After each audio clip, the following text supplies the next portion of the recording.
Hello, hello, hello, and welcome back to the StrawHatLucas YouTube channel. It's me, StrawHatLucas. I'm joined today, of course, by our lovely, lovely players within the Sakura Pirates, including, but not limited to, NoChillDill as Mr. Moon Kief, the newest member of the Sakura Pirates, the first mate and shipwright of the Sakura Pirates, Mr.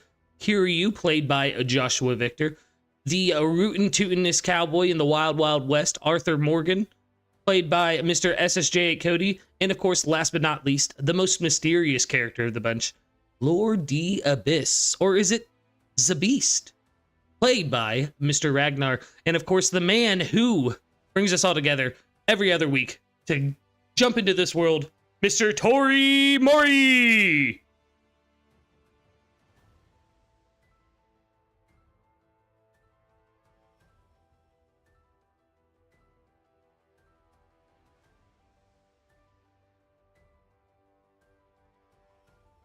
Did I crash? No, I think it's from Mikey. Oh, No, Mikey! We can see you lighting up. But You're lighting up, brother. Hey, audio issues at the beginning are the best because that means we can get them out the way. Yeah. Yeah, look on the bright side of it. That's crazy. We literally, y'all don't know, but we were just hearing Mikey talk. Yeah, literally 2 seconds ago. Yeah, my software decided to disconnect my phone. I think it's because I got a phone call. I think it did it then. Can y'all hear me now? Am I coming through? Yeah. Yeah. Word. Alrighty, yeah, welcome back, everybody. Thanks again for joining us. Session 23 of the Sakura Pirates Adventure. Really stoked to be back here. Thank you to everybody in the party and in the chat or watching this on the live for you or on the VOD for your patience. Had some work obligations last planned session and had to cancel last second, but it is more than great to be back here today. Decided to forego any recap game for today. I do have a quick cover story I'll run, but kind of just want to jump right into it and reunite with our characters. Let me get this on the right page real quick. All right, here we go. His marking would come after, and as the prodigy, he welcomed it. He was grateful for his survival, all thanks to the witness, grateful to see the jungle blaze, and to ride out on another wave on another day, another glorious trek pursuing their captain. He unbuttoned his shirt and tossed it from his back as Kundalini turned to the fire. "Hold his arms out," said their leader, beckoning. The witness and the arm held Kundalini's wrists out, holding his body taut. Their leader slashed, and the knife sang across Kundalini's back with an arc of blood. It hissed as it landed in the flames. "Rise again," leader sang, wiping his blade off on his bloody knee. "As our present. An all-encompassing thing, right now, the one who keeps us on track. I can think of none more fitting." The present stifled grunts and saluted before taking to bandage. Me next, Johnny cried out, ready to be prodigy, slinging himself forward into it. He stared into the fire on his knees. "Nobody hold me, I got this." He lost sight of the others and saw only the crackling flames kiss the sky as the steel sang through his back.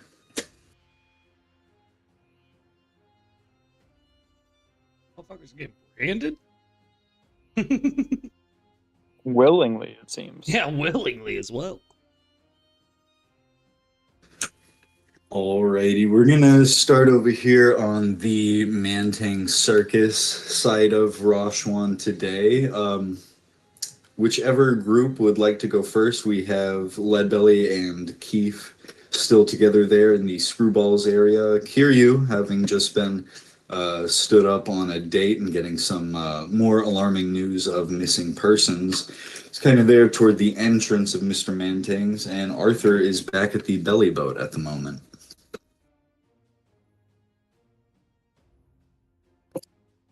Which of you guys would like to get us started? Y'all want to have a little bit of fun? We could use the Kev method. Mikey, roll for it. Yeah. Alrighty, I'm gonna do 1 and 4 for Leadbelly and Kief. 2 will be Kiryu, and 3 is Arthur.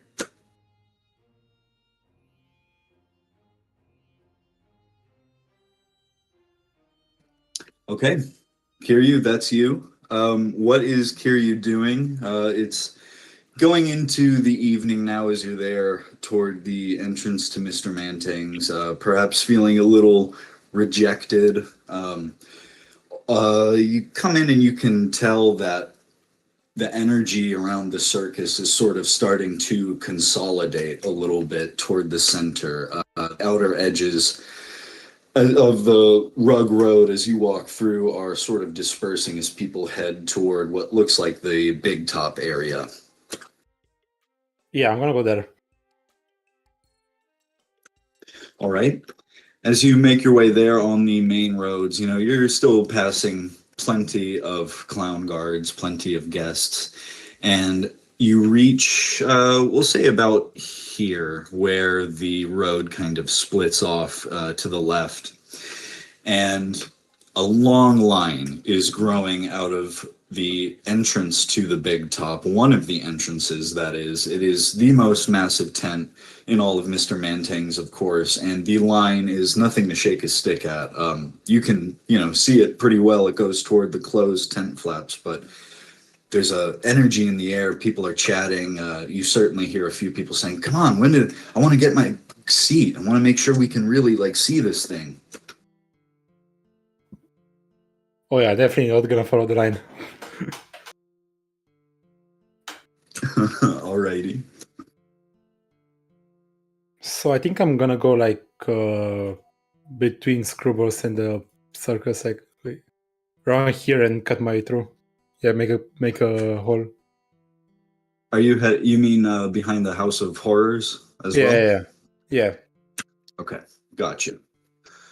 Yeah, if you head it down that way, it eventually is like a little alley, not even a rug road laid out here, but you can tell it's kind of a thoroughfare for some of the workers. Up ahead is the seafood and steakhouse, and you know that just from walking around the circus the other day and earlier on today, there are a couple other entrances into the big top as well. You can see another big line over on this side of the rug road, growing out of that entrance as well.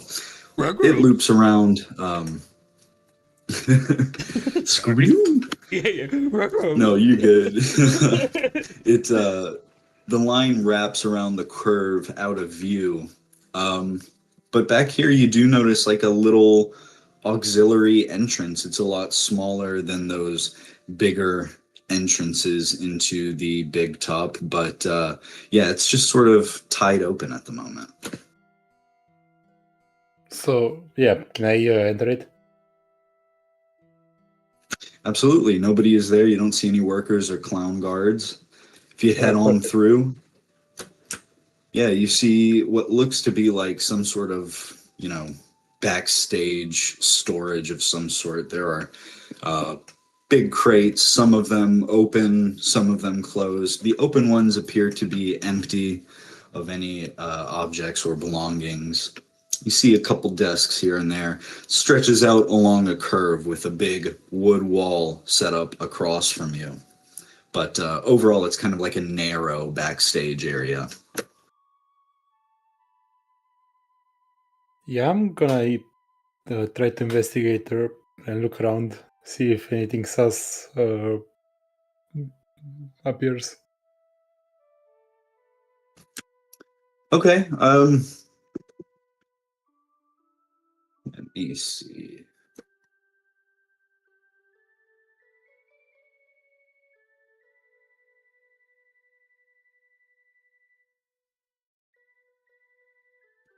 Got a pretty high passive. It is pretty dark in here. You don't readily see anybody about, but you can hear something around the curve, a little bit out of sight. It sounds like some sort of rustling.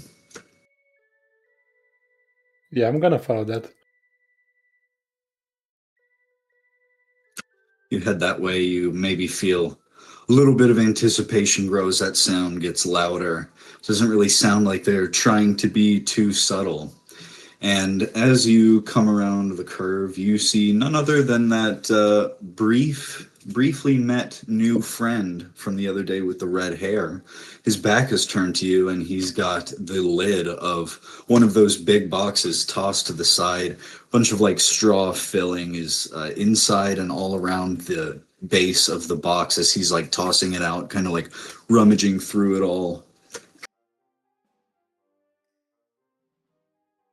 Yeah, I'm not gonna interact with him. I'm just gonna see what he's doing, what he's trying to find.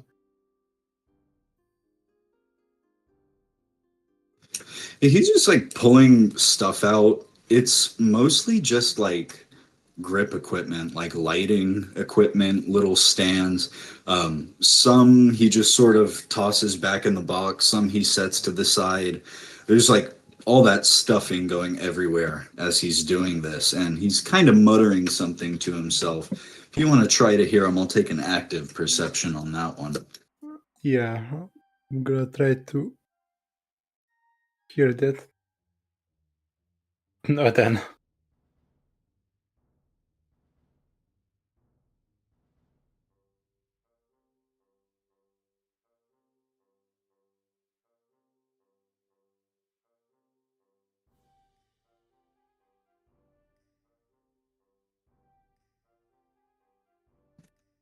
Hear you?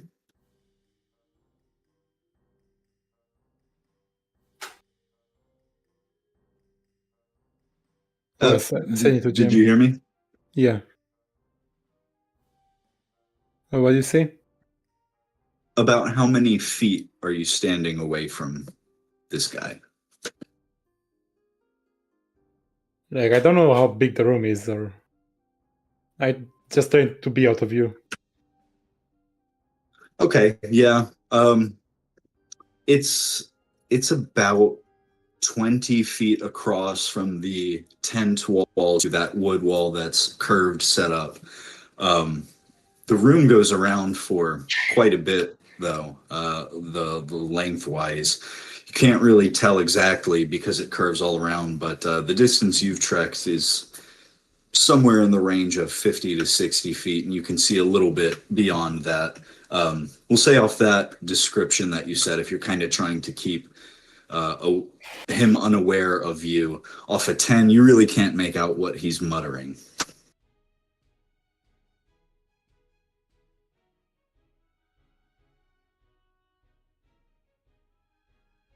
All right, then. I think I'm gonna get closer. All right, just as you start to, creep forward or step forward, however you do, the guy curses and he stands up straight now. Gosh, look all around. Hear rumors of treasure. What do you find? A bunch of stands, tripods, and whatnot.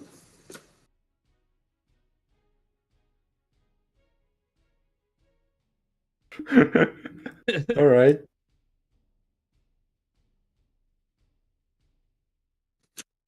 Are you kind of like creeping forward? You need to do a stealth check, or are you at this point just stepping forward?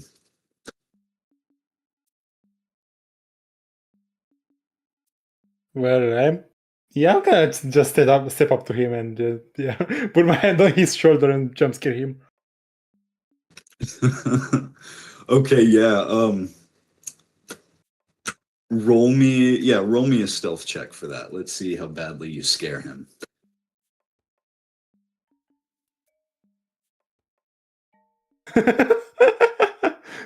He sees me from a mile away. Leadbelly, yeah, you absolutely can. Let's go. I'll let you know what he was muttering if you pass that check. It'll be kind of the same difficulty as for Kiryu based on that distance. 13. Yeah, Alpha 13, unfortunately, you are neither able I'm to sitting in the hear booth next to him, Kief, what like, he was what the muttering. f- is that guy saying? I'll say that Nick is across from you, and he goes, "What? Nobody said anything." Don't worry about it. But off that 4 stealth, Kiryu, yeah, he's actually able to hear you coming. He turns around as you like put your arm around him, and it kind of turns into like a closer hug than you meant for it to. But he's like, "Oh, jeez, what the hell are you doing here? Don't tell me you work for this place." Did I heard something about the treasure?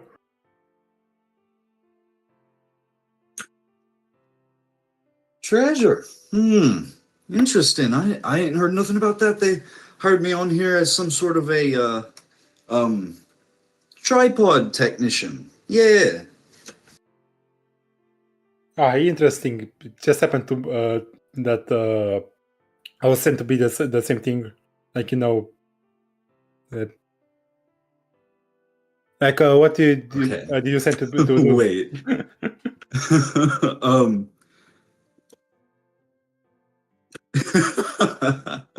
Okay. Roll me a deception check on that one. Yeah, I was saying this as I grabbed those tripods and tried to put them together. I'm actually trying to look like Okay.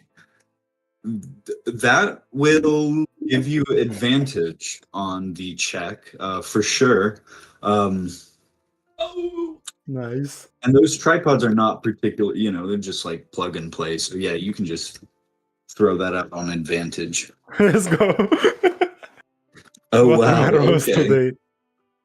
It was, oh, right. Oh, I tell you the truth, mate. They really said I had this under control here, and I promise you I do. Now, I could use some help locating some of my friends like I was talking to you about. If you want to go look around for them while I, take care of things here, get their tripods set up. Interesting. So you have some friends that are missing too? Yeah, they left me behind as soon as we got through the bloody gate. I've just been wandering around here by myself now. They probably got a bite to eat without me. Thought old Sean could just go shut himself up and talk to himself for a while. Well, I'll show them a thing or two about talking. Yes, I will. Yes, indeedy. Tell you what, mate. I ran all out of my bourbon. You got any bourbon on you? I could really use a sip. It gets my mind going. Helps me set up tripods. Yeah, sorry, I don't. But yeah, let's look for them together. Like, we both have some friends missing, and I really need to look for them. Like, those tripods can wait. Oh, no. And he's like looking at the tripods. Oh, but no, they told me I was short on time. I really got to get to it, mate. But you seem to know a thing or two about this place. You clearly work here, so why don't you help a fella out from across the sea? And he claps a hand on your shoulder. I'm looking for 4 people. 3 of them are me mates, longtime crew members, and one's a nice little lassie. You treat her kind if you see her. You got it? I see. What's her name? I mean, what's one of their names? Oh. Yeah, of course. Well, you got Norman. He's sort of in charge of our little group, Norman Deek, but he's not the big boss per se.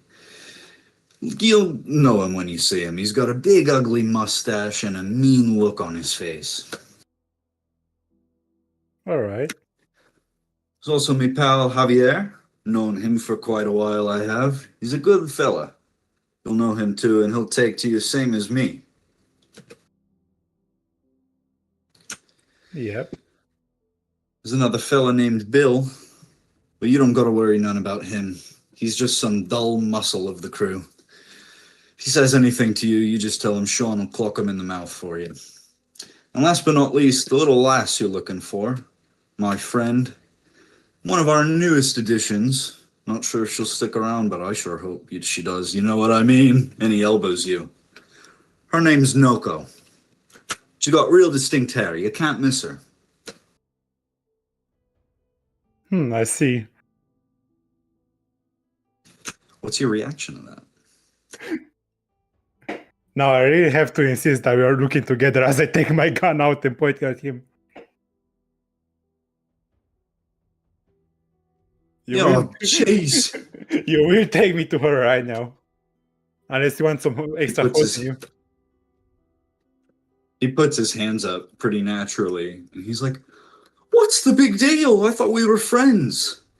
You're no tripod technician, are you?" Same to you.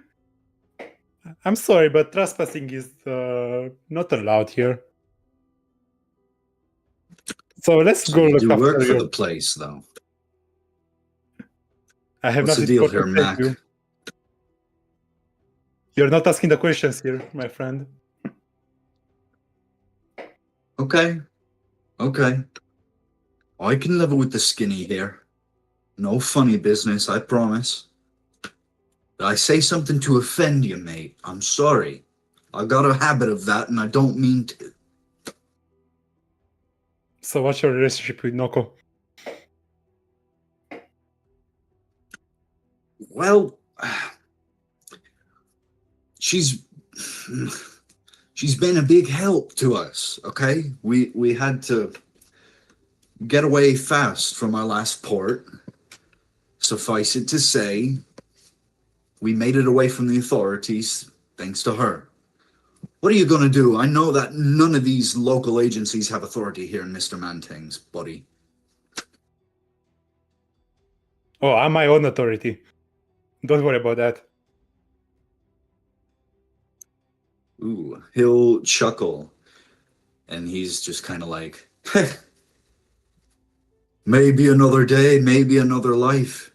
We could have been fast friends and ridden together. I respect it. Although I hold you in deep disregard right now, my friend. All right, you want to go looking fine. But let me just ask you one question. One last one. My only one. Okay? You do that for me, pal. Ask first. Where the hell's the treasure here? Well, you tell me.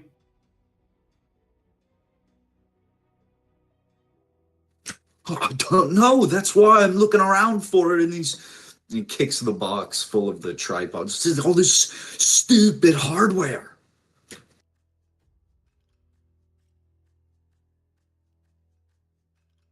I see. Yeah, with now with one hand on my gun and the other, I'm gonna take the beaver card out and look where he's pointing to. Mm-hmm. And yeah, I'm trying to be subtle. Let's not show him what I have in my hand. Okay, I'll need a little sleight of hand if you're gonna try to keep it out of his frame. Nothing too crazy because you do have that gun trained on him. Yeah. 21. Yeah, crazy. He is not gonna be able to see the Viva card that you hold in your other hand. He'll say like, "What you got there, pal? It's not some poison, is it? You don't strike me as a coward fighter." And as you choose to ignore him or not, you will notice that the Viva card drifts across your palm like kind of instantly. In the past, you've set it there and it'll sort of drift, but as soon as you set it down, it drifts toward the corner of your hand, and just kind of add it on to that 21 roll. You like catch it with your thumb before it has a chance to blow away. It's also not blowing straight north anymore. It's still northerly, but it's at sort of an angle now heading toward the west. I see.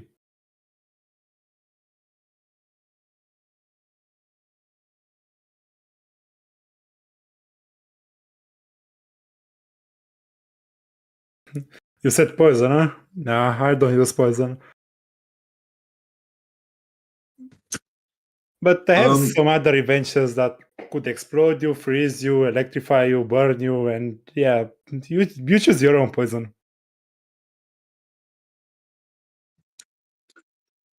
Who the hell made you? The old gods or something? What are you talking about? Are you daft? You already got that big gun on me. I'm not gonna try anything. You don't have to lie. Who said I'm lying? Yeah, as you guys are bantering that with the ear that Leadbelly has grown on you, I saw that in the chat, Lucas. Yeah, you are free to head that way. You guys are still there with Nick. Yeah, I'm gonna turn when I hear the news of Josh's or Kiryu's sister possibly being here. I'm going to turn to Kief and straight said, "Hey, First Order is your captain, buddy. I need you to stay here and finish this interrogation, and then meet me at the big top." And I'm gonna like calmly stand up, shake, or take Marianne's hand, kiss it. "Thank you for your time, my lady," and start moving to the fucking big top. I mean, moving. Leadbelly is on the warpath now. Okay. Word. We'll kind of leave. I kind of want to leave it here with Kief for a moment. Kief, what is your reaction as your captain and longtime friend takes off so suddenly? As soon as he says, "This is my first order to you as captain," Keith gets like actually serious. He's like, "Yo, all right, yeah, I don't really think this was an interrogation though, Leadbelly, but Conversation. yeah, Then. He says that he walks away. wrap it up, I guess." I loved that. I don't know if he can even still hear me, but I loved how he like actually walked away to deliver the laugh. That was Yes. so like, that was really good ambiance. Thank you.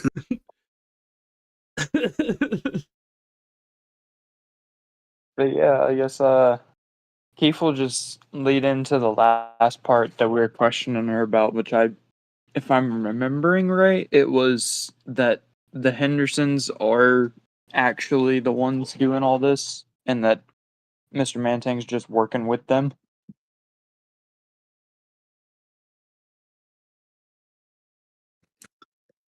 You're just saying that above table, or are you saying that Yeah, in game? because I'm trying to remember the Yeah. last part we had left off on with her. Yeah, that was sort of where things were winding up. I'll say as Nick then, after he kind of just like gives you a look and points after Leadbelly, he doesn't really say anything about it. He just shrugs his departure off. But then he looks back at Marion and you, and he's like, "It's all well and good, I guess. It's something, but it still don't tell us where all the missing people are." "What did you mean about that swirly thing and the gun? I couldn't make sense of that. Could you, Kief?"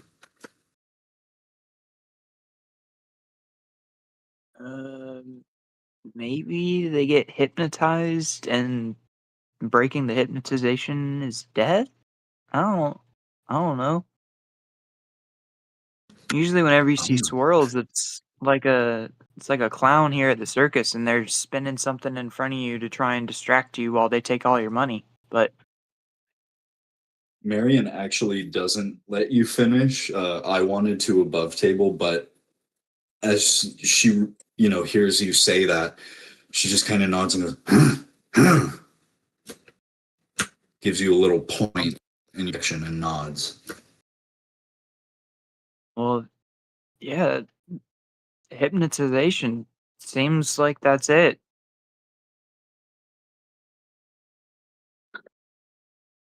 Well, Hypnosis, huh? that Nick means leans that back in his chair. Oh, sorry, go ahead. anybody, or this is just what he was gonna come to the point of whenever we had both came to the realization that this hypnotist is like, that means that anybody could be anyone. If we come across one of the clowns, it might be one of our friends, it might be Purple Jack's friend, it might be... Oh man, as you're saying this, a look of horror dawns on Nick's face. It's like, oh my god, how could I not have seen it sooner?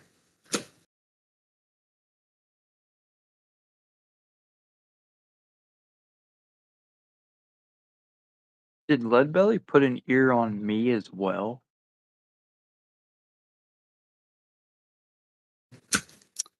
I don't believe so, but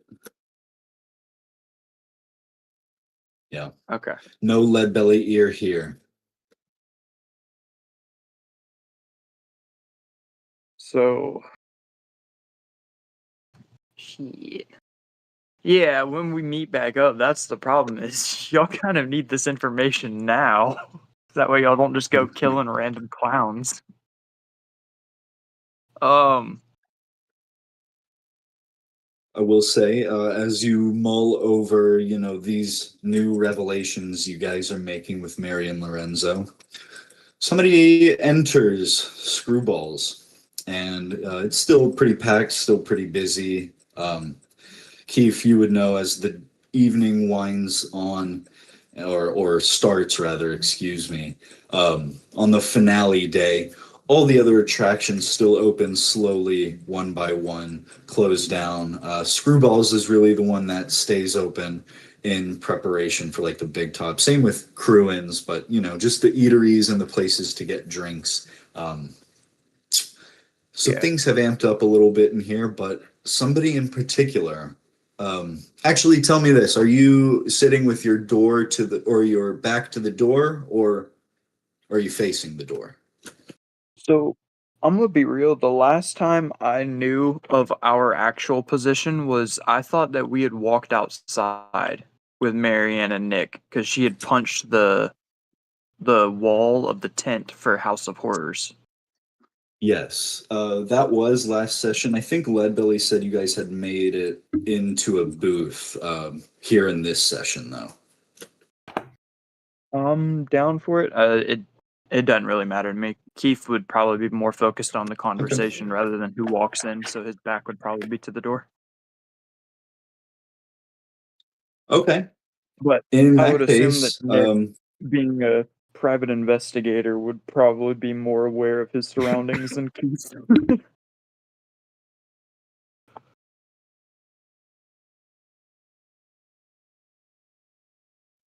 sure, I got you. Actually, you don't really see much of a reaction from Nick. He's focused on this conversation as well. But people are coming in and out, yet you hear a set of distinctly heavy footsteps coming toward you. And at one point, as they get especially loud, Nick does finally look up, as does Marion, at the figure that approaches. And as they come up to the booth, you see none other than Beetle Brown looking down at you. He's got this mean look on his face, a little scowl, but there is some obvious humiliation there. He's got like a big purple shiner on his left eye, and he looks tired. Hold on, wait. Sit down.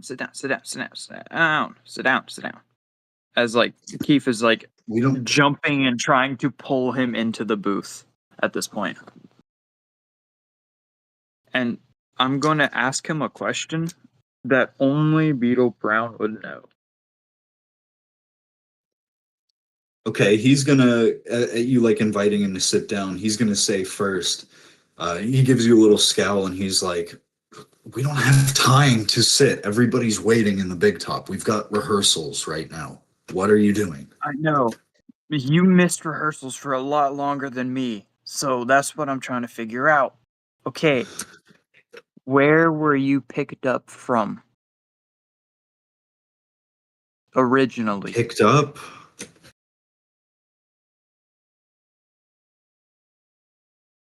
What do you mean? When did I start playing for the big band here? Yep. Where were you picked up from?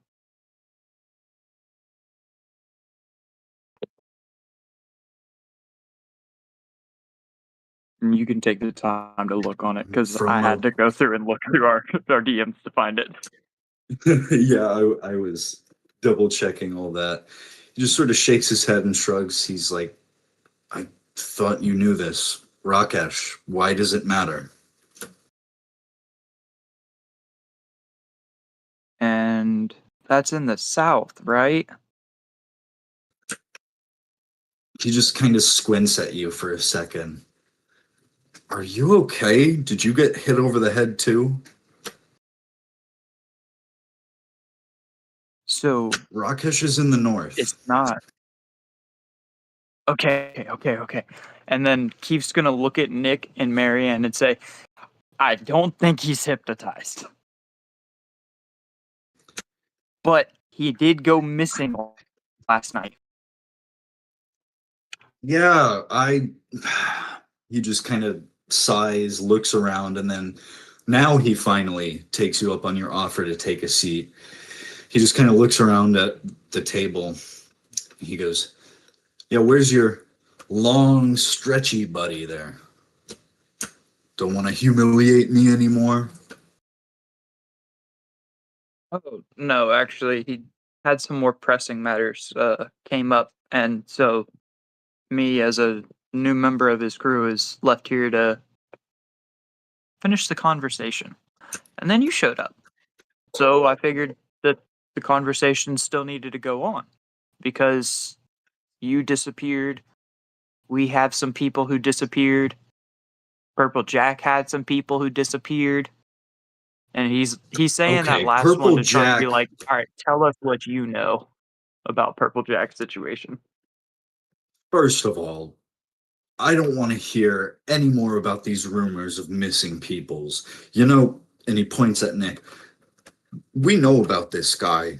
He's been causing problems with asking all about missing persons this, missing persons that. People go missing. Things happen.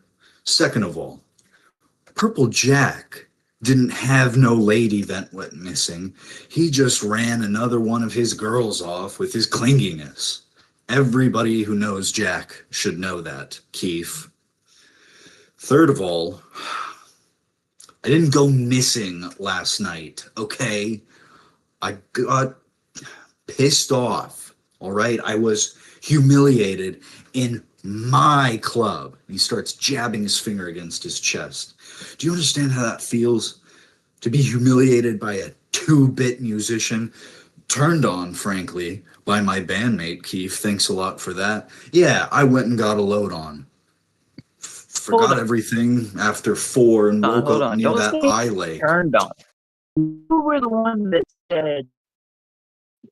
that said that I shouldn't be on your team. So don't say I betrayed you.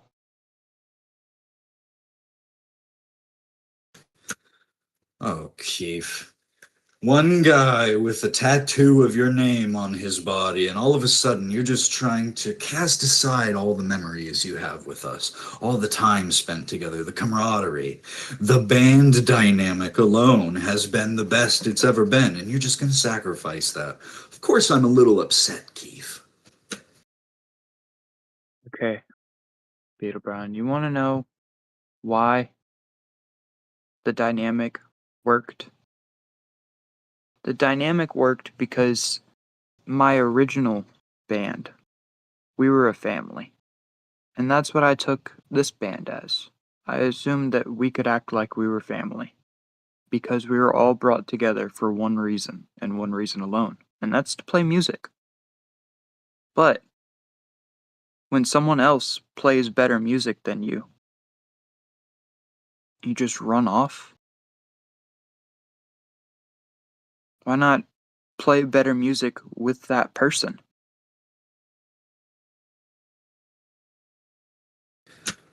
Roll me a persuasion. It's going to be really difficult, and I'm going to need it at disadvantage. Oh, good. Damn. I love that. If it had been anybody else, the circumstances would have been different, but Beetle Brown clearly just has a pole up his ass over this. and he just scowls all the harder as you say that.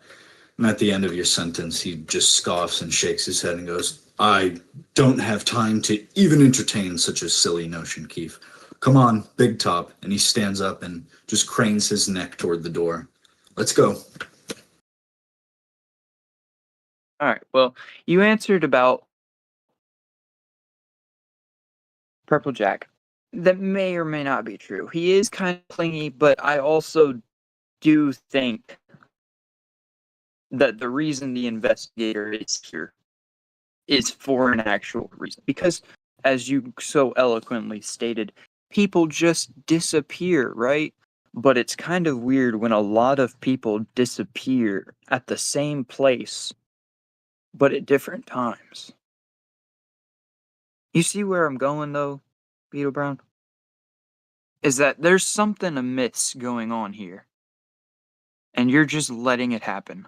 And he turns and looks back at Marianne like, am I wrong?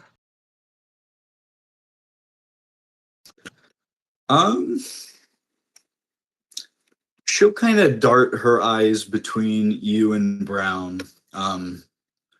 But she sort of like, she gives you like a little flare of her eyebrows.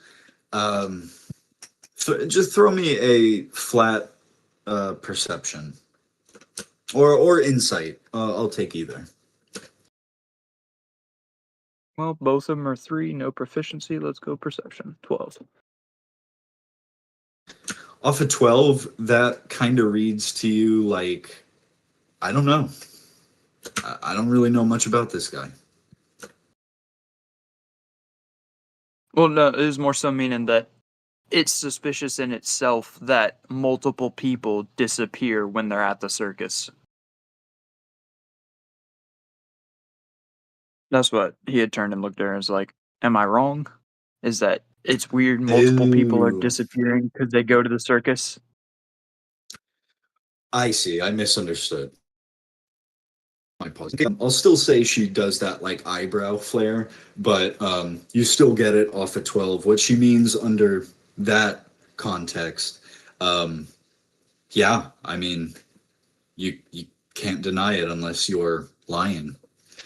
We'll say we'll cut it there. I would like to, before we reunite with Arthur or Abyss here in a second, I do want to see just real quick, by now Leadbelly and Kiryu, you guys would probably be reuniting. Leadbelly, well actually, first of all, Kiryu, are you still in the Big Top?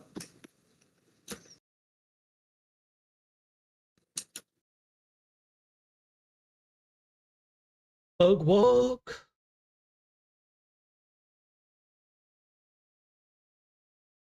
I don't even understand how to put my plug dog.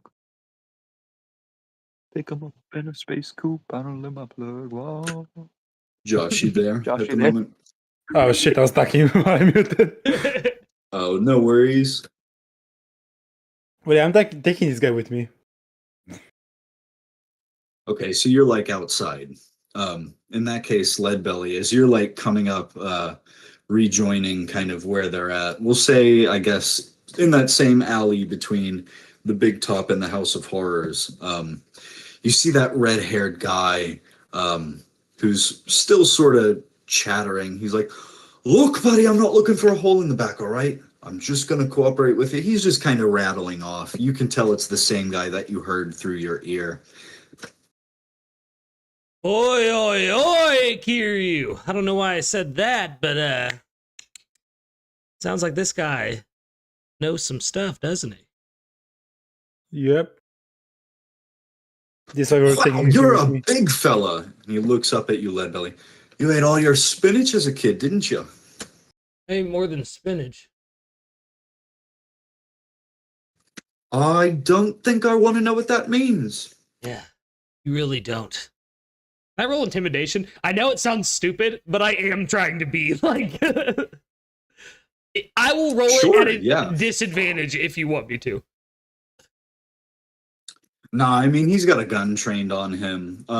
Depending on how you flavor it, like I know what you just said, but oh, hell, I'm gonna I am like face to face with this dude.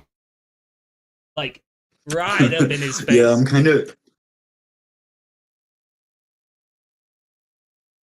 one of those Hunter x Hunter panels where like it's a super zoomed in face and the shadows are really deep. Yeah, Oh, yeah.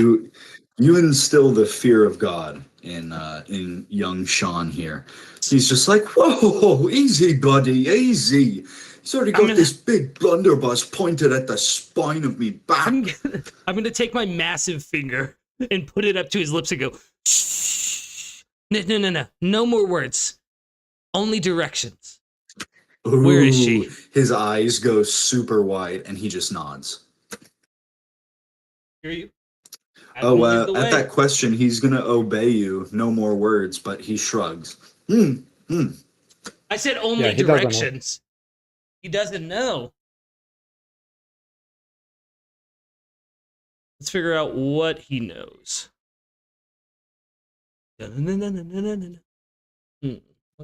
Okay.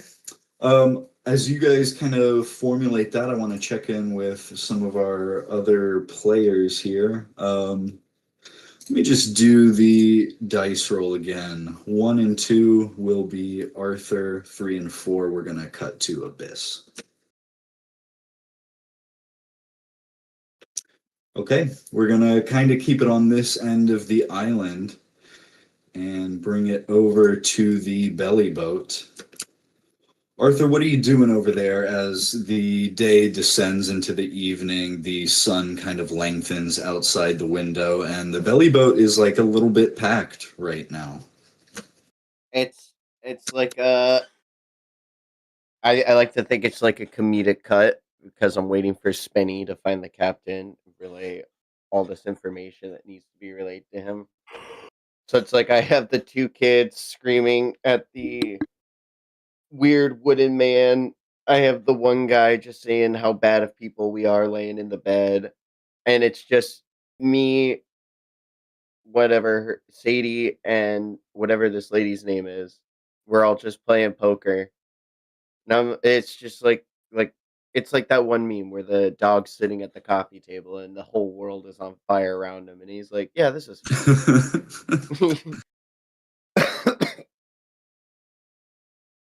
Yeah, And yeah, we're just waiting for Spenny to come back with the captain and all of them. So yeah.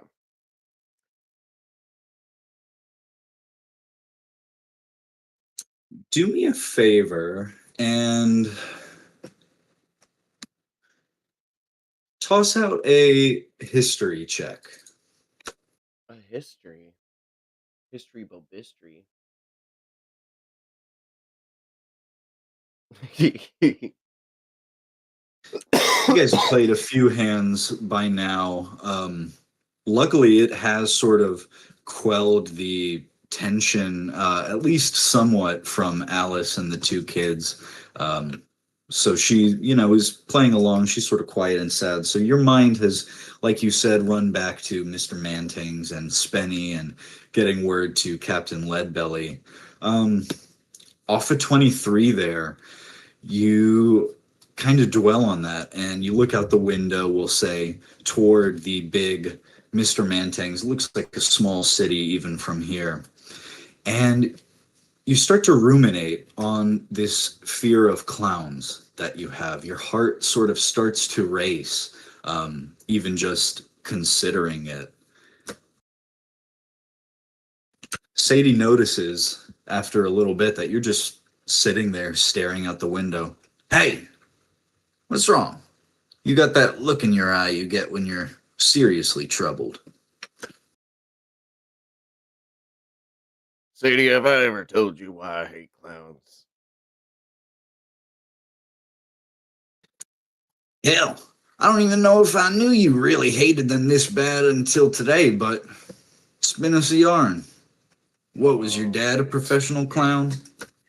It's much worse than that. You see, I didn't really know my real daddy and my real mommy, but I had a father figure of sorts named Dutch, who I'm sure you're acquainted with.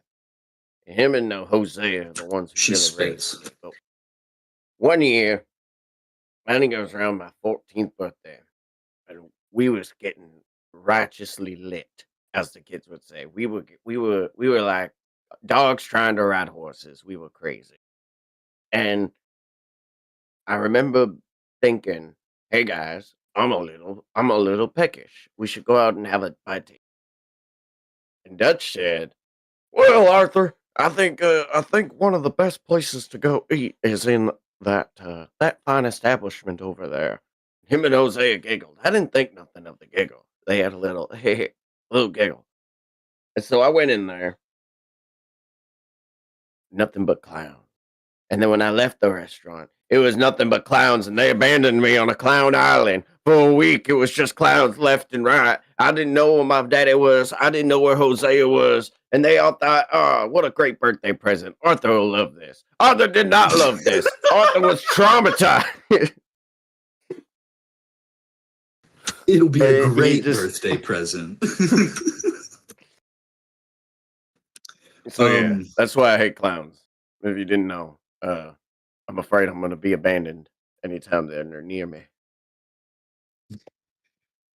you tell this rather heartfelt story, and then you look at Sadie, and just off your passive alone, you get a little annoyed because she is very clearly like holding back a laugh. Like she's got a straight lined mouth, but there's, you know what I mean, when you can still tell there's a smile on her lips, even though she's keeping a straight face. What's so funny? She can't help it, and she snorts. She goes, I'm sorry, Clown Island. Whoo. And then you hear from the bed, Archer pipes up. He goes, yeah, bunch of outlaws scared of kitty toys and characters. That's about right. Ha ha ha. Sadie goes, shut up, you. I'm the only one allowed to laugh at him.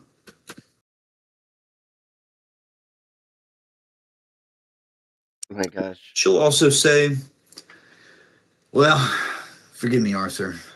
It's a funny story, objectively speaking, but I know it's real to you. Even that damn Hosea sometimes, for all his niceness, he had a mean bone in his body, didn't he? We all got mean bones in our body. We just have to use them the right way. Arthur, how many times I gotta tell you, I'm not interested in... Nope, you gotta... You know what, Sadie? You should join our crew.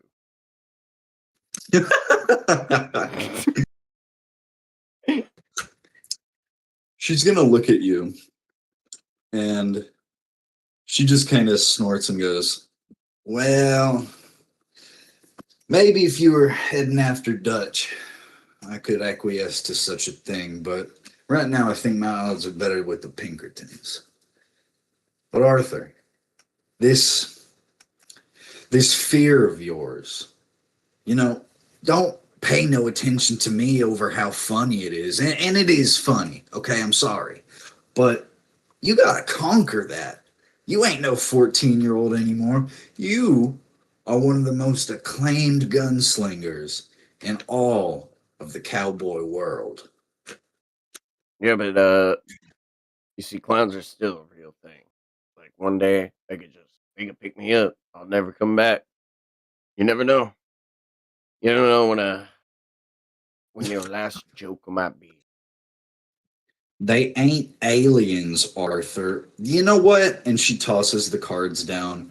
She just waves her hands. I think we're done playing. Arthur, you got to get over to that circus. Nope, I'm not Go going over conquer there. your fears. I'll watch the ship for you. Spinny's gonna come back here with the captain, and everything's gonna be great. Look, your mannequin man's having a great time. Meanwhile, the mannequin and the kids in the background, like, Sure, how yeah, could I- they're still... how could I want to leave this peaceful, serene environment we've created for ourselves? Yeah, Arthur, All right, well, Spinny's probably dead. Glory, let's go save Spinny and go be heroes. And On my way out with Glory, I'm gonna spit on Archer and then go upstairs. And that's the Arthur I remember. Don't worry, we'll be here waiting for you when you get back. Go enjoy the circus. Trust me, it is really fun. I'm pretty sure Spin is dead because like Captain's not this slow, so try to enjoy it as much as anyone who has lost a close compatriot and friend can enjoy it. Toodles up the stairs. That's the last thing I said. That's You just kind of, the last thing you hear is Sadie's laughter kind of follow you up as you and Glory head out. Up there on the deck of the ship, I won't switch us over, but as you head out, you take a look again at Mr. Mantang's. Go ahead and roll me just a pretty simple con save. Oh man, I'm not good at these. Holy shit! That blows it out of the water. A 20 will absolutely do. You can remember some of those clowns' faces distinctly from Clown Island. You feel your heart rate pick up again as their faces flash through your mind's eye. And then Glory gives you a little rub along your leg. And you suddenly feel fine. Your heart stills, and the thought of a clown, at least in this moment, does not instill fear in you. Man, you guys are lucky because like it was gonna be on site first cloud. The shoot. Like y'all lucky. Sick. All right, I'm gonna start making my way towards the big tent. Is that where we're all meeting up? Yeah? Above table? What crew? Where is Arthur going? I think ... Okay, yeah. Me and Kiryu are right outside the big tent right now. Kief is headed there, and Spinny's headed towards us. Okay, so I'm going to the big tent, and I swear to God, do I need to do a perception type roll or anything to look for Spinny while I'm on my way? Like, I want to see if like he's actually like in my mind right now. Above table, Spinny, like I sent Spinny off on this important mission to grab the captain, and he's over there just fucking off, having a good old time. I want to see if he's fucking off. Yeah, like, absolutely. Like it's a life or death situation, and he's over there fucking playing like carnival games. I'm like, you guys must remember he has been itching to check out Mr. Mantang's, and y'all are either like, I know, come with me into like, the woods, or guard this is the why ship. I was gonna no. Fuck.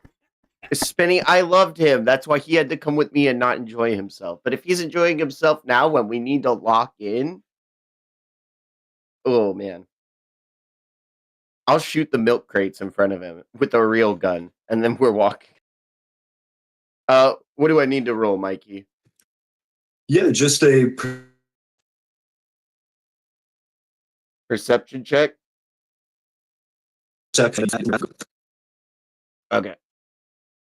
Ooh! Nice, pretty good. It'll still be upscaled to whatever your passive is. You're heading along, kind of keeping an eye out for Spinny. We'll say, I guess you're still outside of Mr. Mantang's walls.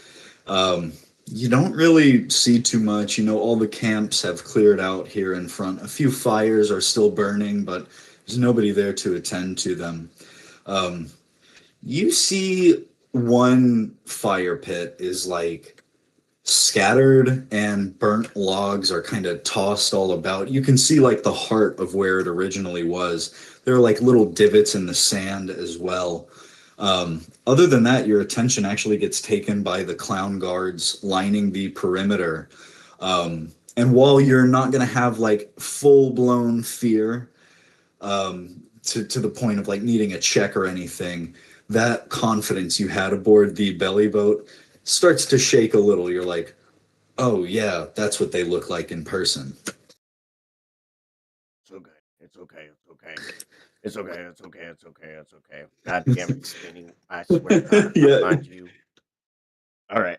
Big tent. He's like On my way to mumbling the that big the tent. clowns are like not looking his way. He passes through the gate pretty easily. At this point, Ragnar, I don't want to leave you waiting any longer. Let me bring us over to this overmap here. Yo, man, he's so far away. Abyss is very far from y'all. He has gone through some underground tunnels, met up with none other than Morley, as well as a bunch of her, like, freedom fighter forces here underneath Roshuan. And now made your way into Big Town. It is pretty aptly named. You know, you've been making your way toward Nesbin, the contact who can tell you a little bit more about Crowsun. And there's just been a lot that's happened, a lot you've that meat and produce district. Abyss, take us back into what specifically you're doing as we reunite with you heading into the evening hours. Well, the last time I checked, I was watching the guards in the town, following them. Did something happen after that? I don't think so.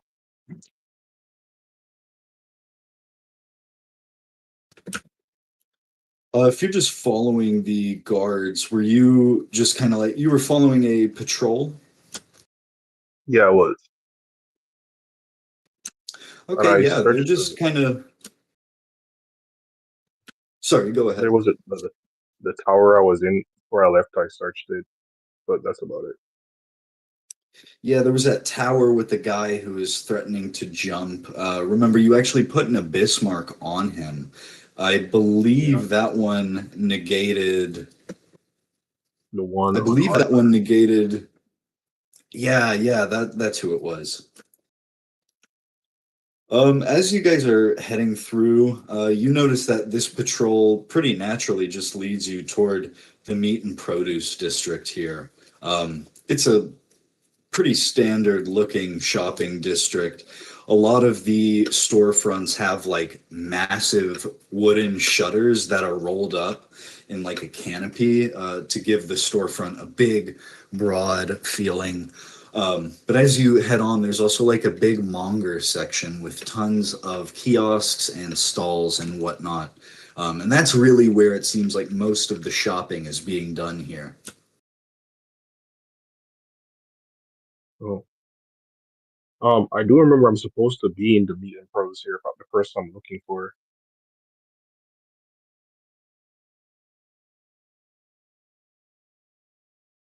Is that right? It's so you. I think it might have cut off the end of your sentence. You know you're looking for the meat and produce, and then what was that last bit you said? Yeah, the person I was looking for, they're supposed to be in the meat and produce area, I think. Yes, you are looking for a man named Nesbin. Morley said that he is Crowsun's handler. He's the miners and Crowsun, who is like the Thunderdome informant. Looking around, and you realize that Morley really didn't give you too much about the guy's appearance.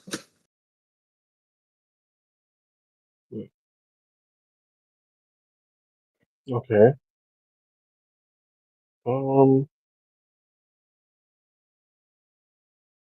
Is it possible to like maybe I see. I don't want to ask around because I don't want people to know I'm looking for him. Ooh, could I get maybe no, that wouldn't help either. I think at this point, Abyss is gonna try to return to the crew to see if he can get help trying to find this person. Oh wow, okay. It's a little subversion. Cool. Okay, yeah. I guess it just starts to feel a little overwhelming. I don't know. I guess Abyss really hasn't been in a setting like this before. It's really big city vibes, not just a little town. Yeah, if you want to head on back, you do. You've got one active on that guy in the clock tower, but with the crew, it's Leadbellies and Lead Horses, I believe. It's on. It's on Leadbelly.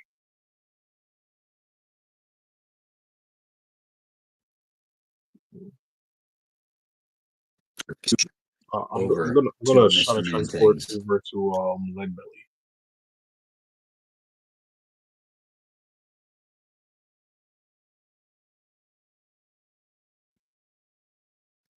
Nice. I'll pull us back over here. You teleport back into a scene. Leadbelly and Kiryu seem to have somebody held hostage. You're not readily sure exactly where you are in Mr. Mantang's as you reappear, but you can tell you're obviously somewhere in the circus as you kind of take stock of your surroundings. I'll open it back up. You three now together. I know you said, Leadbelly, you wanted to question Sean. Yeah, I'm gonna start out this and be like, when I see Abyss show up, Leadbelly is like genuinely surprised. He's like, "Oh shit!" Like, Abyss is back, sweet. But then he doesn't break character. He looks at Sean with a devilish grin, and he's like, "Ah, yes, my torturer has arrived." I'll up in chibi form. I'll be like,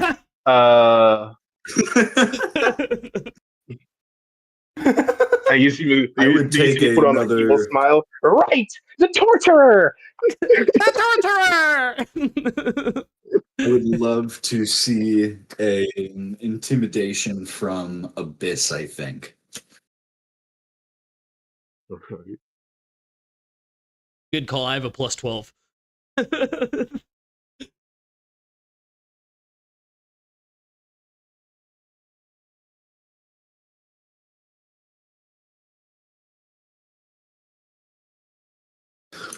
Nice. This one is not. It's just kind of a little thing mostly. A 13 is pretty good. He shouts and he's like, "What the hell is that little thing? Where'd it come from?" Well, every sun cast a shadow, my friend.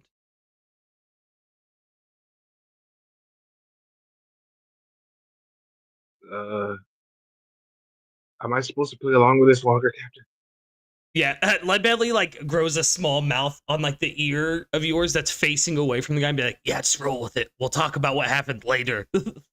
Yes, prepare for trouble and make it double. Hear you. Yep. I believe this man has some information about our navigator. How would you like to go about this? Well, he clearly doesn't Your know. navigator, she ain't never said nothing about no crew before. Sorry, I'll shut up. Maybe not a crew.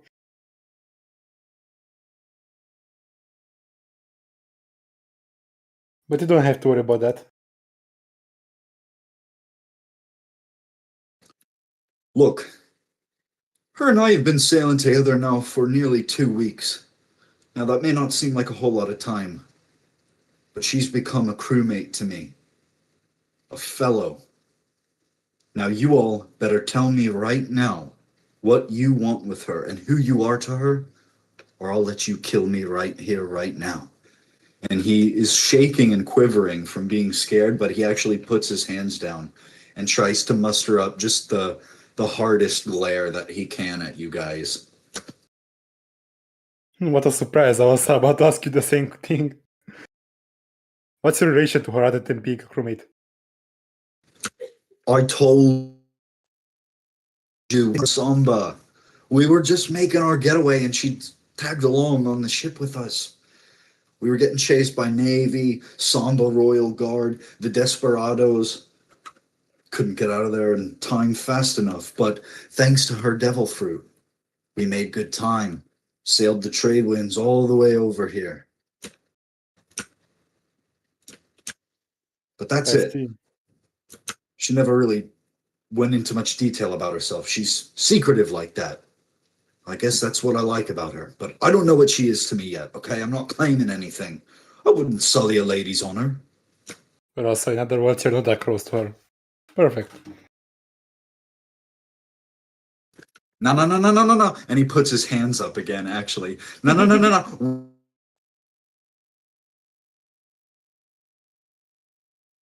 together. It's really more like 3, 2.5, we'll say. All right. When So after guys, Kiryu, let's head out. let's head out. Yep. I told Kief to meet me here. Can we wait just a little while longer? I'm gonna. Oh, all right. Yeah, I'm gonna. After I say this to Kiryu, I'm gonna like grow a small hand out of the side of Sean's shoulder and stroke his cheek and be like, "Don't worry, baby boy. We're gonna keep you alive until we get to her." Shh, shh, shh, shh. Ooh, he physically recoils as much as he can without lifting his feet off the ground or like lowering his hands. He's just like, ugh. Yeah, just hope. Yeah, I just hope that you are telling the truth, because I'm just gonna confirm what I see. Exactly. And I won't lie. Kiryu is my family. This girl, she is his family. And if there's any harm on her head, a single hair out of place, then I lean in and whisper in this man's ear, I will kill you. Wait, family? You lot are actually family? He looks at and I run my Sean finger looks at on the Kiryu. Oh god. Okay, if you do that, actually, he will shut up. He's like, look, she never mentioned no family. I'm sorry. I'm not trying to be presumptuous or get myself killed. Arthur, I guess at this point you would probably be well within the circus. You're heading toward the big top, I know you said. As you head along and start seeing the big line heading toward the entrance just growing, you take like a chance peek down the alley. It's kind of like a broad mouth here. But you notice some figures that to you off your passive would be pretty unmistakable down at the other end, more toward Cruins. Looks like your crew, at least Leadbelly and Kiryu. And it looks like there's something going on.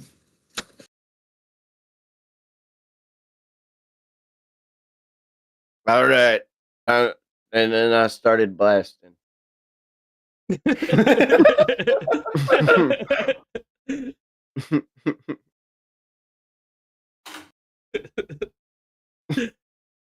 Does Arthur with us now too? Yeah. You head down that way. You have any greetings, you say them, to your crewmates. Maybe notice Abyss as well. But you do notice there's a fourth figure there. Leadbelly is kind of body blocking him.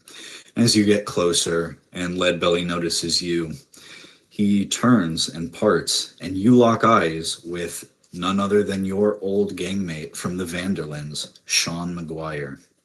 I'm gonna kill him. It's over. Wait. Oh my god.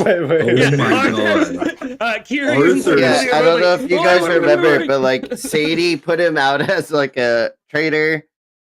He's a traitor. Arthur does not like this man right now. Yeah, as Leadbelly and Kiryu see you raise your gun, I'm guessing, Josh, that we both went, wait. Like, Arthur, wait. He has information on Kiryu's sister. Oh, that's cool. I'm sure a lot of people do. We'll find another. We can kill him after we find her. Sean has like a look that is like he's boiling over with joy. He's like, Arthur, and then as you raise that gun, it sinks, and he's like, what the fuck are you doing, mate? It's me, Sean. Oh, I met up with one of our fair compatriots, Sadie Adler. You know this Sadie Adler you probably didn't think was alive, and let me tell you, very much alive, very much willing to tell me about how you sided with Dutch, about how you're a cocksucker, and it's okay. I get it. I truly understand. Some people just can't fight their beastly ways, and Sean, I believed you were more than a man. You were supposed to be the best of us. No, I ain't riding with Dutch no more. That's the truth. No one is. I mean, it's a harsh truth you have to face. No one's riding with him. And, well, Arthur, it was Dutch that told me you thought you were probably you're cutting out real bad for me, Mikey. Yeah, you cut out, brother. dead. Coming through any better now? Oh yeah, Check, perfect. check. You're better now. What I said was Sean. He just said sort of Arthur said Dutch told me it was you. Dutch told me it were you that got shot, left for dead, probably bled out in the street, but I never believed it, not for a second. I thought we might run into each other one day, or maybe after all you'd gone off and lived a life of peace. Hold up! First, you have one of my crewmate's sisters, and now you're telling me you left another one of them shot and left for dead in the street? Leadbelly's like half listening to this, by the way. Now, I wasn't on that job. I never would have left a friend for dead. But you knew of it. Not until after. You think I didn't go back to the city and look for you? You were gone. I figured John, the Pinkertons of the law filing you off. Look at who you're working with right now, boy. I'm working with old friends. We got Javier and Bill here, and there's this new fella, Norman, a little rough around the edges, but I think you'll like him. It's fine. We're riding together still. Arthur. You're gonna find us that sister, and then I'm gonna kill you. You're just gonna have to deal with it, Sean. Oh. Seems like you ran into a 24-karat run of bad luck, friend. Heard that for some tripods. Such a shame. I could understand staying with Javier, but to align yourselves with Bill, like, you ain't stupid, boy. I mean, you must be. That's the only explanation I can come up with for this. With Bill. And then Arthur's gonna start walking off and be like, with Bill! Like, He ain't leading us or nothing. I didn't say that. But he's good muscle. Yeah. You know that as well as anybody. Bill's good muscle. He's definitely not conniving behind your backs, and then he's gonna definitely hold blackmail over your life. Because that's not the Bill we all know and love. Bill's many things, and he might sell you out for a nickel extra or two, but he ain't the conniving type, Arthur. You know that. I got goals. And one of them goals is to kill Dutch. Another one, to kill that bastard. Another one. Fuck it. Maybe I'll kill Bill. But you can't be Oh, serious. and Turner. Don't forget that. You're going to kill Turner as well. What the hell got Oh, into yeah. Fuck that Turner guy. I don't know who the hell Turner was. Who are you talking about? Tilly? Have you been hit over the head? No, he's this pirate guy. He's a piece of shit. Fuck Turner. Killed this old lady. Hold on. We have so much. I turned to the crew and I'm like, we have so much to catch up on. Oh my gosh. There is like a daycare happening over at the ship. And then I turned back to Sean. What the fuck? I'm gonna kill you. I'm gonna kill you. And you know where Dutch is?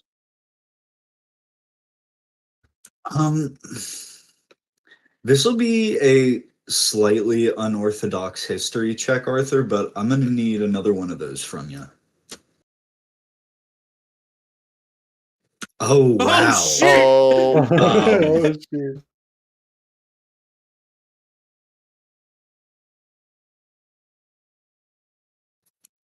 So you feel very entitled to this guy's death. You feel like he has sullied you, betrayed you in some way.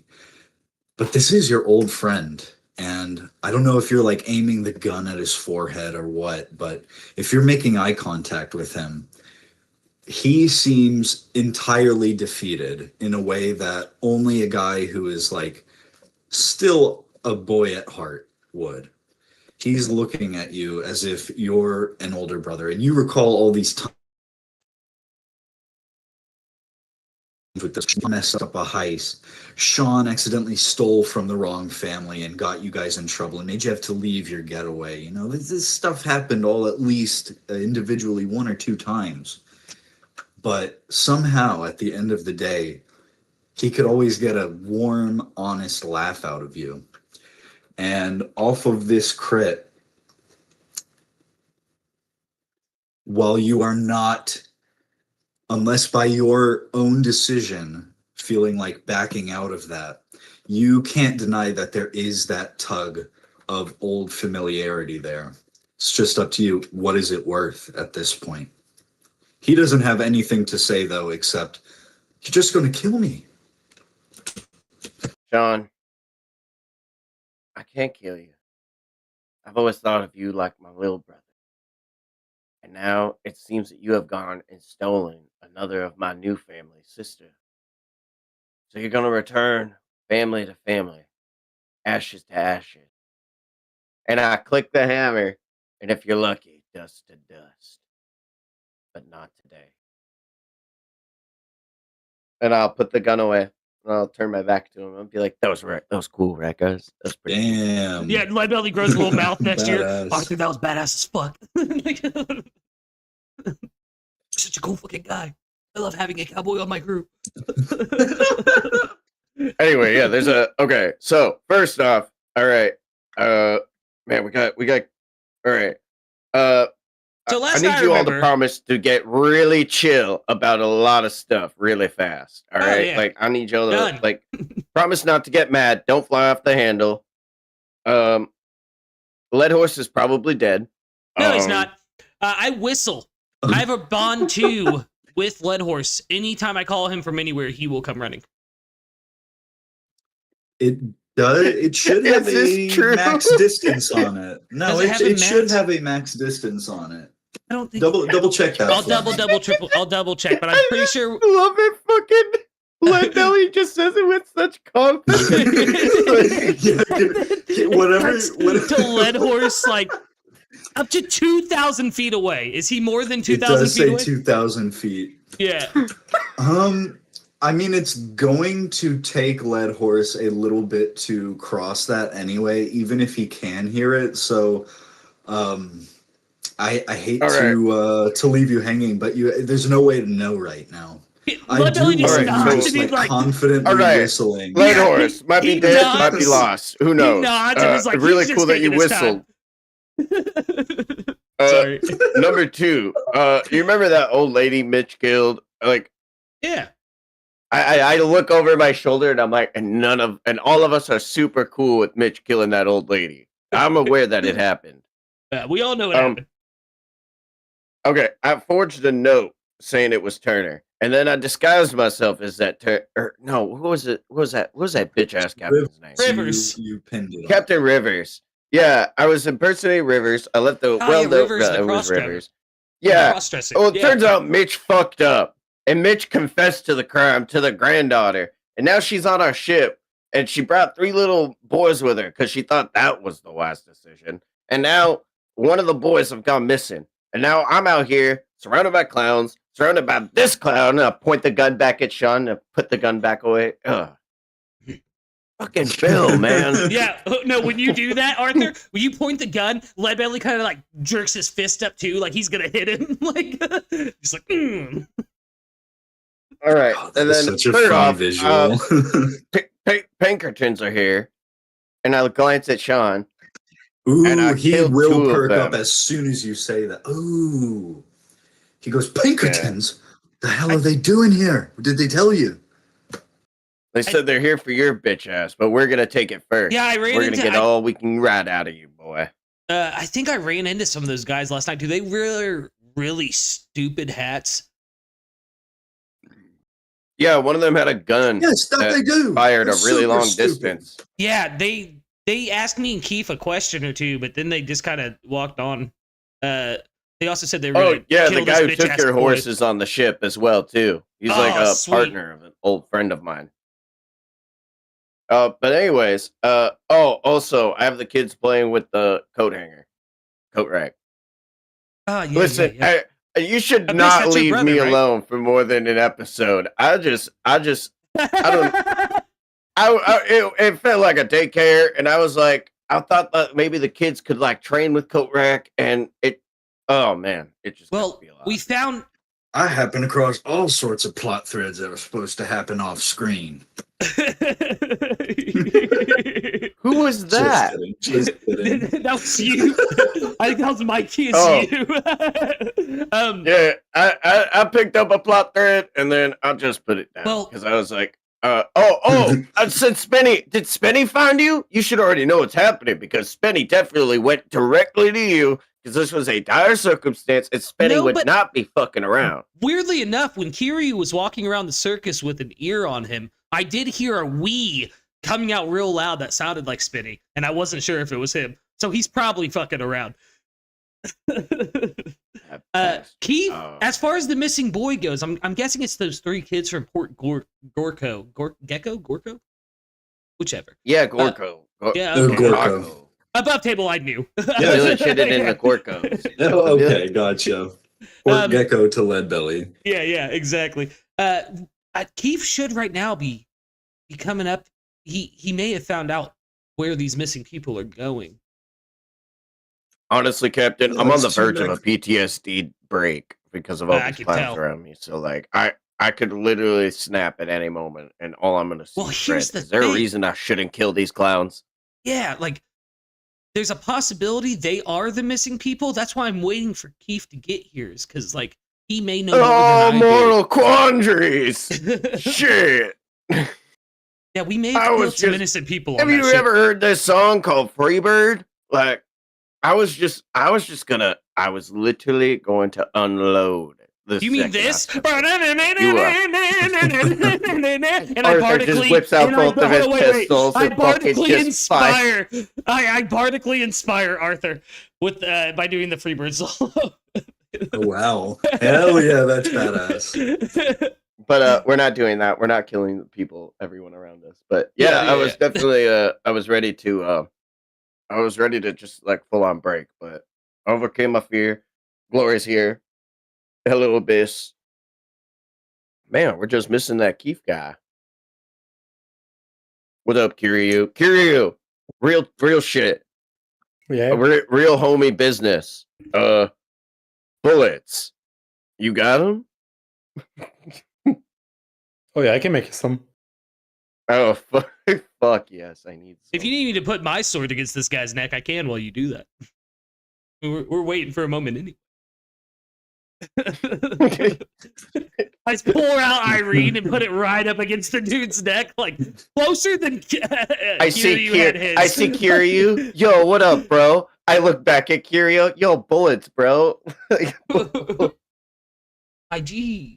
My In guy. that voice, too, the southern voice drops, and it's just like, yo, boy, what's up? Yeah. Hook me up with them bullets. Oh shit, he did! He was like, Dog, okay, here. I got 1d6 bullets. There we go. Add that to killing your it. in. Yeah, I'm writing that That's down. all. Guys, I was down to 6 bullets. That was a really scary time for Arthur. Number one Really? reason why he also didn't just unload into the town. I was Your gun was loaded, right? Kief or Dill brings up a good point. You're not reloading right now, are you? Oh, I put the unloaded one against him. I was full on bluffing. I was ready to pull the trigger at this point to feel good about it. In fact, as he sees me wow. float the bullets, because I do all that cool ranger shit with my bullets, I'll just fucking take the empty one and just bang and fire it. And there's nothing in it. And then, do it, loser. Fucking Bill. Fucking Bill. He Yeah, drops you're for gonna a let second. that- That breaks his intimidation for a moment, and he gives you like a playful punch on the shoulder. It's not going to do anything, but he's like, "You cheeky bastard, you! That thing wasn't even loaded. I knew you Nope. couldn't kill me, Arthur Morgan." Oh man, I can't. But there are people here who wouldn't flinch once, and and I'm kind of happy because I would I'll let them kill you. I look over at Kiryu. If I figure out where your sister is, I'm gonna kill this son of a bitch. Fine by me. God, you've turned into a right sour old sack. Like I've been telling them for damn near 20 minutes now. I don't know where she is. I don't know where any of them went. They left me at the front gate, and now I can't find them. Here Well, you. now that I know she's in this vicinity, I can find her. But So you're do we coming really with us. Insight check. Going, You want to insight, see if he's lying? I do. Run it. Run it to me. You know what? With Sean, you can absolutely run this to me at advantage because you know him so well over the years. You can kind of tell. Holy let's shit, go. a 23. 23 is goaded. Nah, he's really telling the truth here. He does not know where his little crew is. In fact, you kind of feel like he's been pretty honest thus far, at least from what you've interacted with him with. He's certainly no tripod technician. Son of a All bitch. right. Well, Guys, I think I'm gonna run over here real quick and grab Kief. Just give me like 5 minutes, and Leadbelly's gonna walk away. But as he's walking away, he's gonna point back at Sean and be like, "I've got my eyes on you," and grow 2 eyes out of the dude's forehead. I'm gonna be like, all right, I think we should let him go. If he doesn't know anything, we should just kill him somewhere where it's nice and quiet. Nah, he can still be useful. Well, what is he gonna be useful for? He don't know nothing. Trust me. I can be bro. useful. You remember me. I can crack a lock like no other. Sean. God damn Micah. To hell with him. Sean, You think I Sean, would ride with him over you? you worked with Bill. I don't know what's real anymore. I just fucking Bill. I don't know how many times I can say this. You worked with Bill countless times. Okay, but here's the difference. Look who sent me out there. Dutch. All right? Working for Dutch to work with Bill. One thing. Working with Bill of your own free accord. Fucking Bill. Bill. I mean, of your own free accord. You could have Look, I told hear Javier. Javier was one that vouched for him. That's disgusting. Both of you disgust me. I just. Micah didn't this want is nothing to definitely do my with him. own He like didn't even want him on personality the bleeding ship. into it. But I don't like Bill. I think Bill's one of the people you fight in Red Dead 1 because he's such a cocksucker. Yeah, And, he's like kind of yeah. low-key the main villain. Yeah, so fuck Bill. And Sean is really just ever since Sadie told him that's like I loved Sean in Red Dead 2, but like right now it's just tarnished right now. Just all Arthur can muster is just like every time he looks at him, he's just like he gets that fond memory. And then he thinks back of like Bill has like a Blackbeard laughs. Yeah, I'm just like, fucking Bill. Ugh. Fuck Tua. I'm gonna pull us back over to check on Kief. This will be slightly before Leadbelly shows up. If there was anything else that you wanted to play out there, are you still at Screwballs, or did you make off with Brown? I see you there. You said you hope he doesn't notice, but what are you guys talking about? No, it's not that he hopes he doesn't notice. Is that if Leadbelly or whenever Leadbelly walks in, Kief is distracted on telling the story, so he doesn't notice Leadbelly walk in.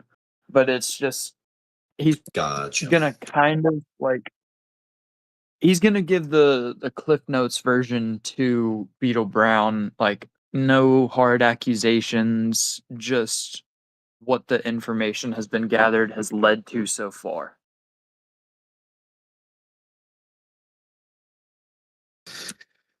He is also sort of focused on you, and yeah, this story comes comes to him pretty strangely by the growing, like, scrunched up look on his face.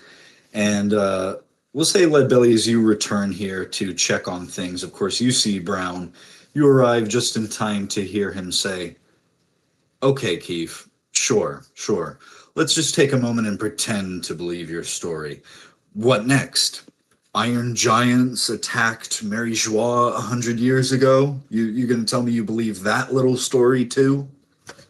I'm gonna walk up and smack Beetle Brown on the back, kind of hard, but not hard enough to do any like damage to her or anything. And be like, "Have you heard the tale of the sun god Nika?" And like lean in real close to him.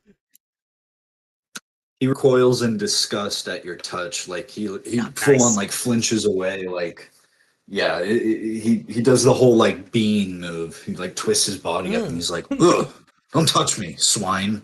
Swine, I'm a bad.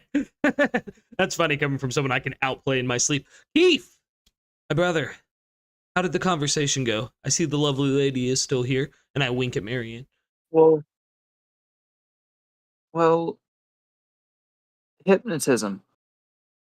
And this Hypnotism? is the first time that Keith actually says this out loud to Beetle Brown still being in the vicinity is hypnotism. The people that were taken, they don't know anything. Leadbelly's They're color just drops from his face. Continue. following orders. Sorry. They're just following orders.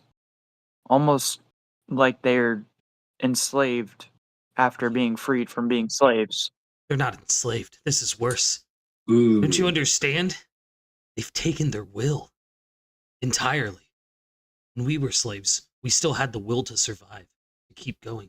These people, they don't even know who they are anymore.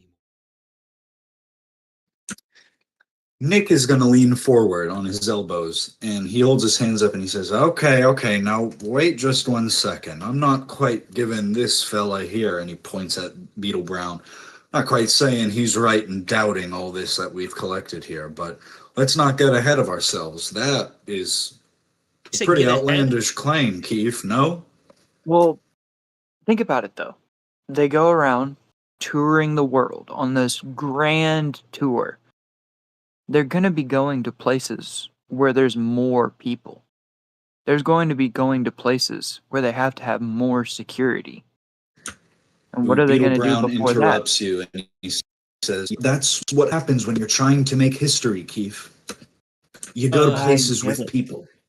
You're looking at the surface information. I've spent this whole time delving into what's beneath the surface. And that's why we spoke with Marianne here. Now, she can't speak. She still knows what goes on.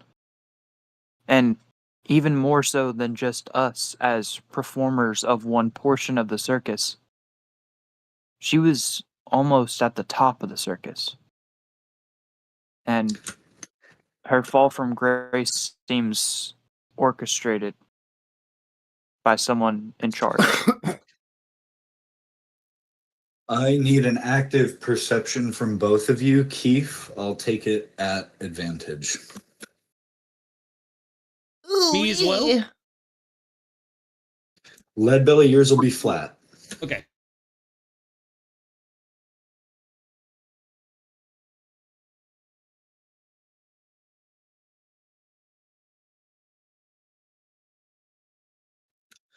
All right. Yeah, what do you guys say next? Oh no. Oh no. Yeah, I guess Keith wraps up his statement after saying that her fall from grace seems orchestrated by someone that's leading the circus. And then Keith would tell Beetle Brown, like, reiterate the ownership of the circus and how it's changed It's either the and Hendersons who or it was Mantang. supposed to go to. That's what it Yeah. comes down to.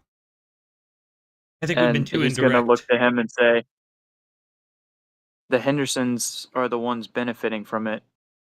I think Mr. Mantang is the one doing it. And this is the first time that Keith actually suspects Mr. Mantang. Let's go. Keith, I think we've been too indirect. I have an idea. It's going to be lambastic. But it may get Mantang's attention. Lambastic?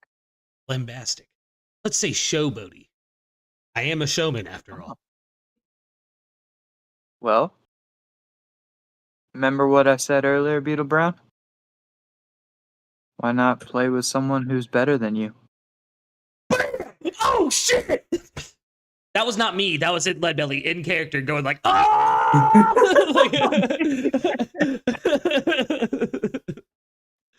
Yeah, Kief just Beetle kind of turns to Brown- him and is awaiting his reaction and his answer. Unless you guys do anything to stop him, Beetle Brown is just gonna roll his eyes. He puts his hands on his hips, and when he finally just kind of nods a second, it's like a sarcastic nod. He goes, "Yeah, sure. I guess I'll do that once I find somebody that's actually better than me and doesn't just pull off gimmicky moves on stage." And he storms off toward the door. "I'm going to rehearsal without you." Nice seeing you again! Don't worry. The better musicians won't Oh, need rehearsal. He looks over his shoulder at you both and he just goes, "Fuck you." Belly smiles and goes, nice guy. Nick snorts into his drink and he's just like, "You fellas sure have a funny way with words." Yeah. Well, you have to know who you're talking to. So, Nick, for you, obviously, talking with you and to get you to tell us some of your information, we also had to provide you with some information. For someone like Beetle Brown, he respects music. He doesn't respect people that are better than him, which is why he was the de facto leader of the big band. Was he saw himself as better than everyone else. He thought he was the But- big shoes. But because of us winning last night, that's why he has to harp on, oh, well, we used gimmicky tricks. They had the same opportunity to. Nick They chose kind to of rely on their swirls. music. We did both. He nods as you say that. He's swirling the ice around in his drink and just slowly nodding. But when you, yeah, I mean, I hear you there, but I don't know. My gut tells me that kid has got some deep anger brewing. Yeah, That's okay. And if you ask me, it's not Beetle Brown that's the de facto leader. He's just the one that likes to give out the commands, and he likes to play himself up more than he actually is. But the one that we acknowledge as our de facto leader is Purple Jack. He's been That here guy's the cool. longest. He's understanding of situations, and he's the one that had someone go missing first. And Beetle Brown just dismisses it as, oh, well, he was too clingy, drove the person away. Normally, it leaves a final conversation of admittance and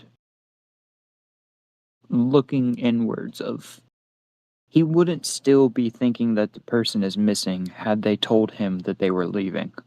You know? Leadbelly nods in agreement. Okay. I see a train of thought there. There's no denying it. It's going to get slightly interrupted as there is, of course, this is a kind of comedy club restaurant. There is a comedian up on stage right now. He's doing like, I don't know who this would be equatable to in world, but he's doing like an Ed Sullivan type shtick. Like he's just up there like shoulders scrunched up and he goes, "Well, folks, that's it for my set tonight. I hope you all enjoyed some cheesy jokes and bad laughs. Now, we'll see you all down at the big top for the big finale. Thanks for coming to Mr. Mantang's, everyone." And for the first time in his set, people actually clap and cheer. one guy goes, "Get the hell out of here!"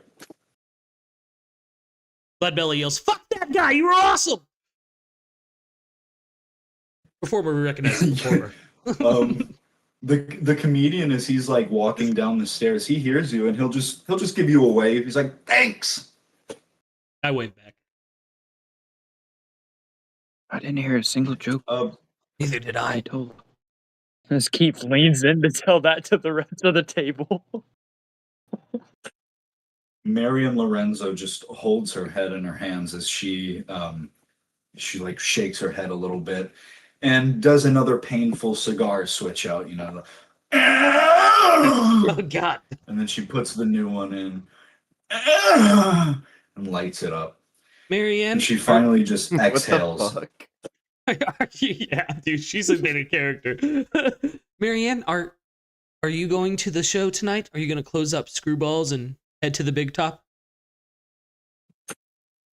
She scrunches her face up in very obvious disgust and goes, and points a finger at the floor. What is this?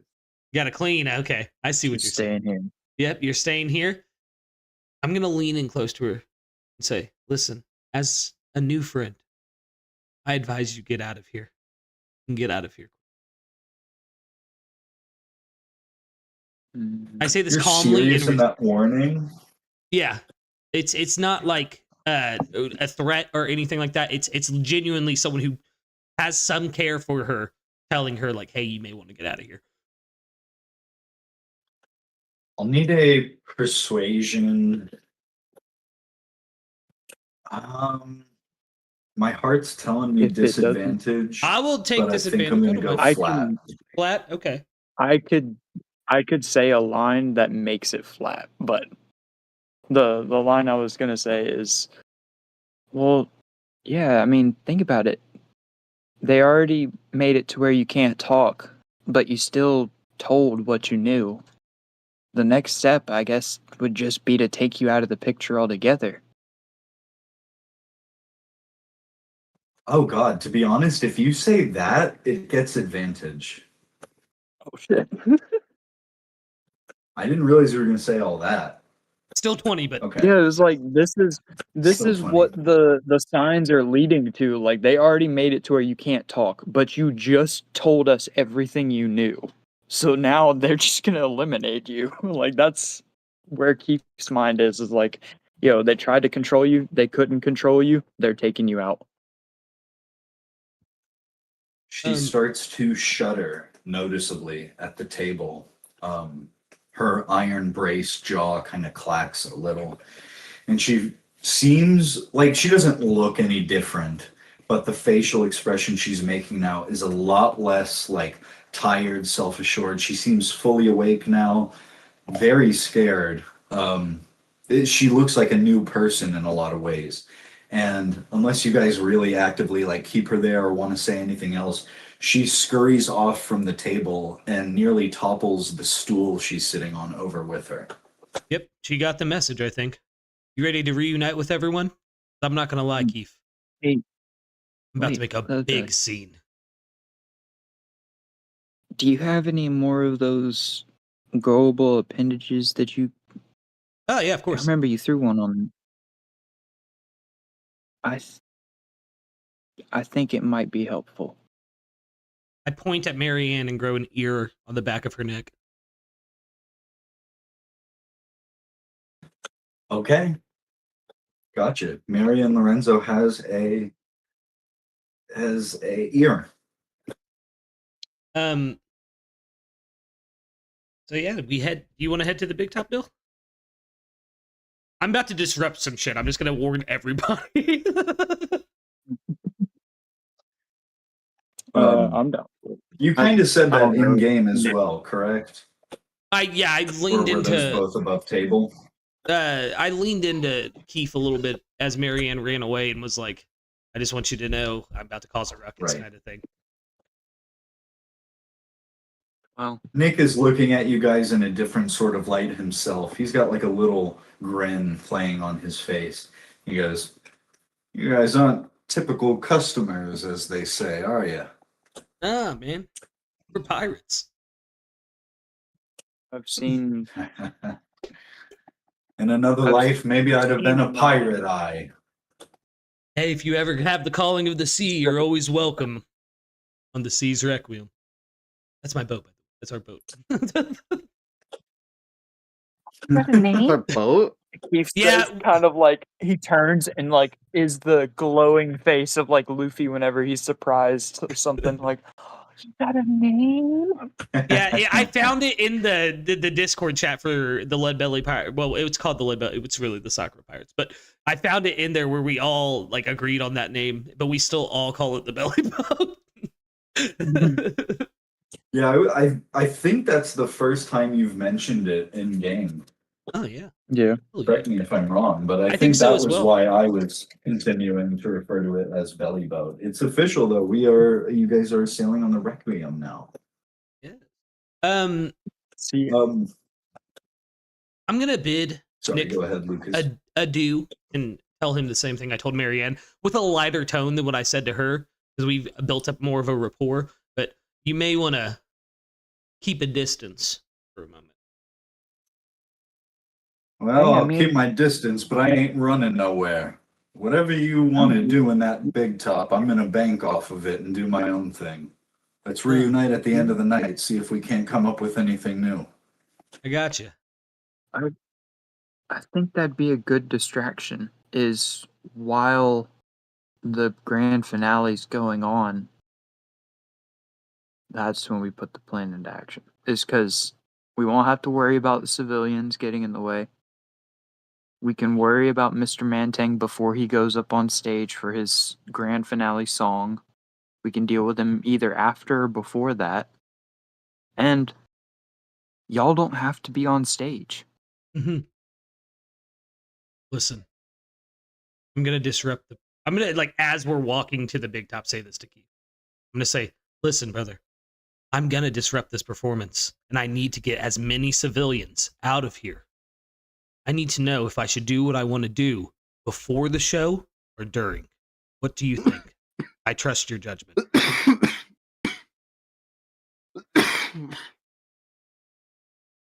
How big is the fight?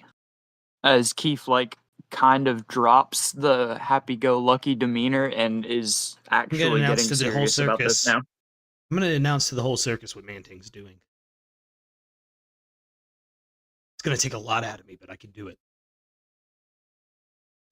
Holy shit. During. Okay. What you guys are During. noticing is And you're having this conversation that the bar is I'm kind of here clearing too. out. Anybody left here? Is that the big top? People maybe remain at the bar, but for the most part, people are heading out that way. All right. I was gonna have Kief say during, and my above table reasoning for it is if you can cause enough of a mass panic, it has them running for all exits of the big top and to get away from the circus as fast as possible, which gets civilian lives casualties reduced. And if by they're a all in lot. one place, I won't have to strain as much to do what I want to do. Yeah. Good idea. You're able to convey the information to them in one go rather than doing it 2 or 3 Mhm. different times for different parts of the circus. Yeah, I'm just above table. I'm gonna grow a giant head. I'm planning on spending quite a few Hana points to try to do this. Like it's gonna take a lot out of me realistically and economy wise. Well, I'll be on stage, but if it comes down to a fight, you know which side I'm fighting with. You brother. Interesting. And with that, Leadbelly does a gesture towards Kief that he has not done since they've reunited. And back in the day, because Leadbelly couldn't hug Kief, he's so tiny, he would crush him. They used to just pat their chest at each other. I'm making this up on the spot, by the way. They used to pat their chest at each other, touching their hearts, as if touching each other's hearts. 2 knocks, 3 knocks. Because I was already imagining what you were doing. Yeah, I did 2. Like a bump bump. Okay. Yeah. Kief does that without missing a beat. Almost as if he never forgot it. Oh, let's That's go! super cute. I love that. Yeah, you kind of read my mind. I was even gonna say, yeah, Kief, that's like muscle memory that unlocks some more of those path memories of, you know, you guys crafting that little hug, quote unquote. I need like 2 minutes That's real cool. quick. I gotta go help my wife with the kids for like 2 seconds. Give me 1 moment as we walk back to the rest of the crew. Alrighty. 1, 2. Yeah, we can head back to the alley as they wrap up at Screwballs if you guys like. We can also take a little bio break if anybody else needs to run to the restroom or anything. Y'all's call. I will definitely be doing that. Cool some on water and maybe grab some food. I don't know if it's ready yet, but Okay, that sounds cutting good. from Let's my just. team anyway, so I got a little bit. It's probably a good point just for a general break. Then I'm gonna go top off my water. Then in that case, and we'll reconvene in one moment with Kiryu, Arthur, and Abyss in the alley with Sean.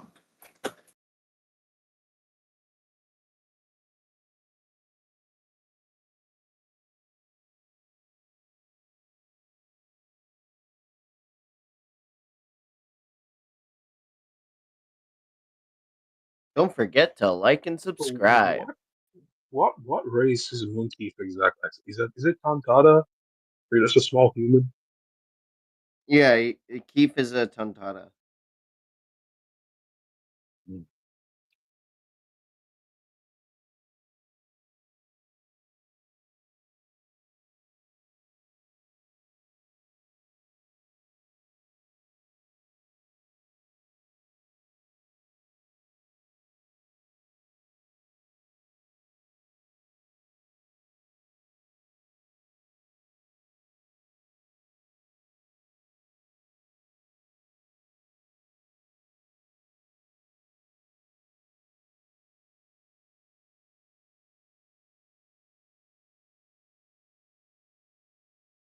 I am back. I need to get a little like break screen for us for when all of us have to use the bathroom and stuff.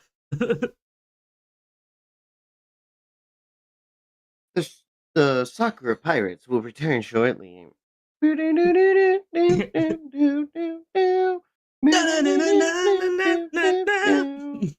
don't know why, but I thought the Hunter theme. You did that. Wahoo! Wauli. Lapis Wahuli. Old Wappy here to say, don't have sex with the girls. They're yucky. Practice with your friends for marriage, of course. Practice with your homies. It's a fun activity. Bonding exercise.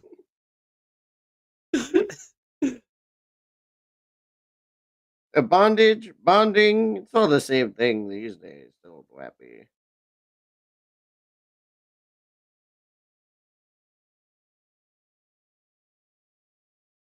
Bum bum bum bum bum bum.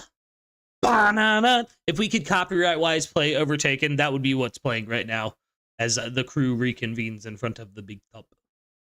I have a cock, very big cock.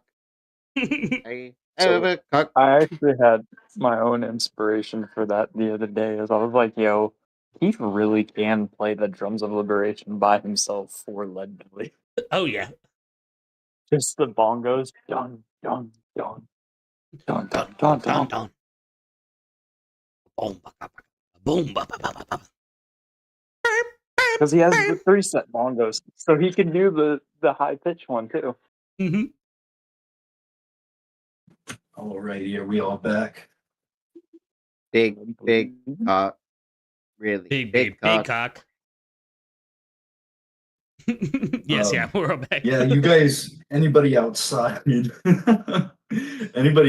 will see that the lines to the big top are like doubling, tripling.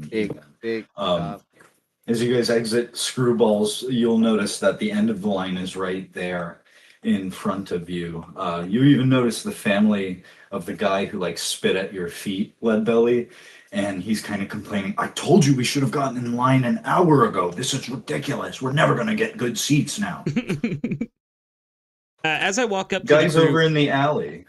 Oh, yeah. Sorry, no, go right ahead. Yeah, thank you. As I walk up to the crew, I look at Kiryu and I say, brother, the show's starting. This is our chance to take down Mantang.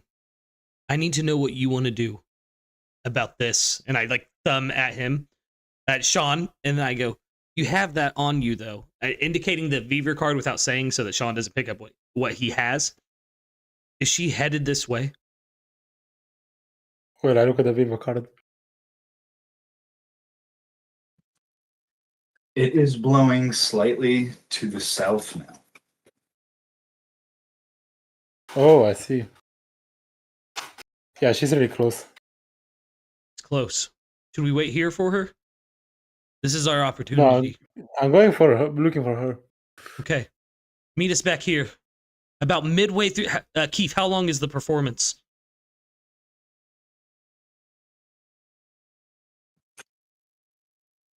Above table, I don't know that. Are you still with them, Kief?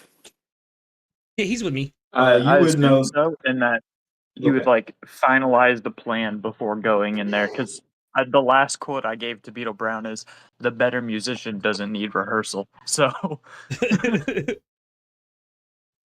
Yeah, you would, in that case, fully know that the finale takes anywhere between 3 and 4 hours. It's a pretty big affair.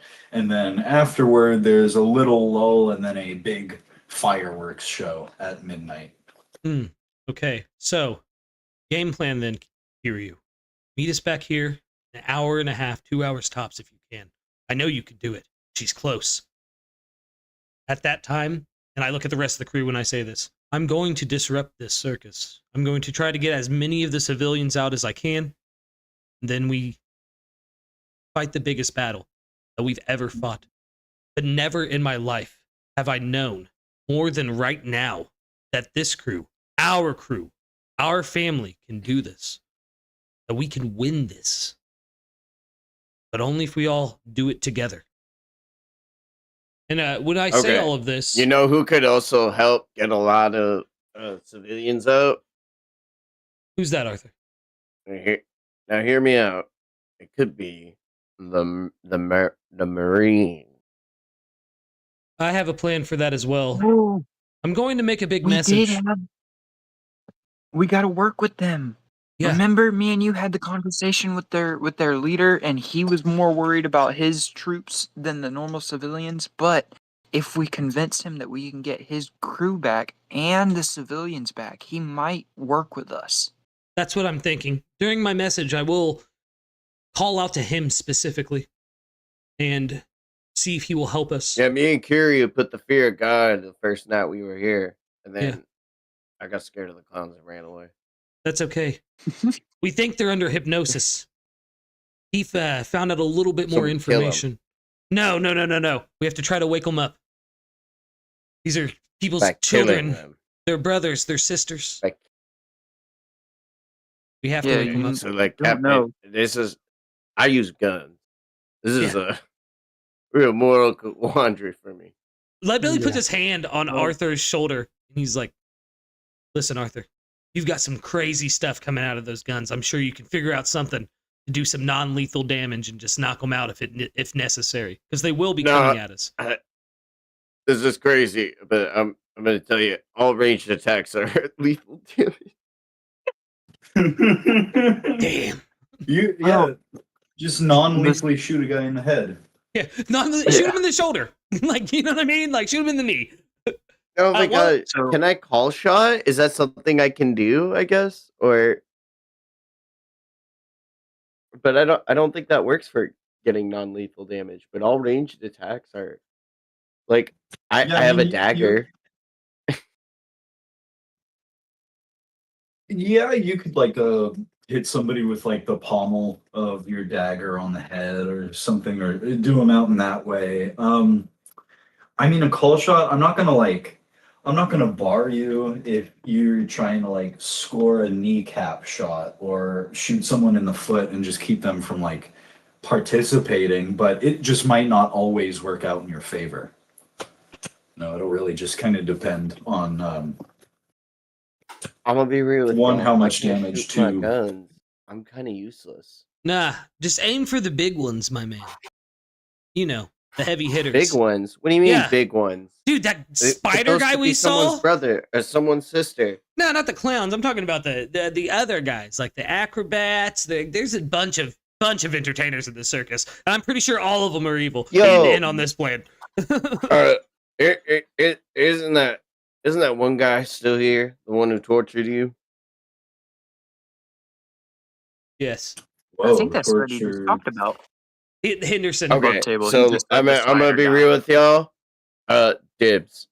Dibs. I'm All killing right, him. brother. I don't want to say nothing but dibs.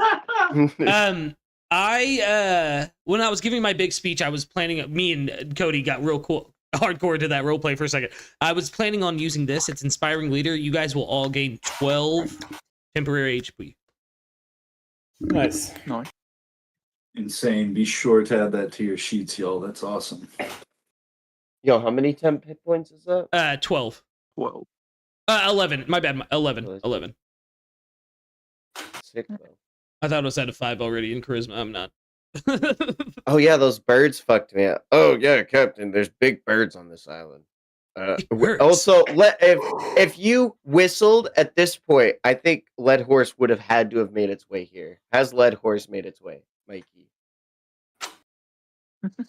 It's certainly not in the circus. It's not in the alley, rather. Yeah, if you guys are looking Captain, around I for it, think you Lead won't see Horse it. is dead. Yeah, we'll have to go look for him after this. He's a good dog. I'm sure he would be. Okay. Oh shit!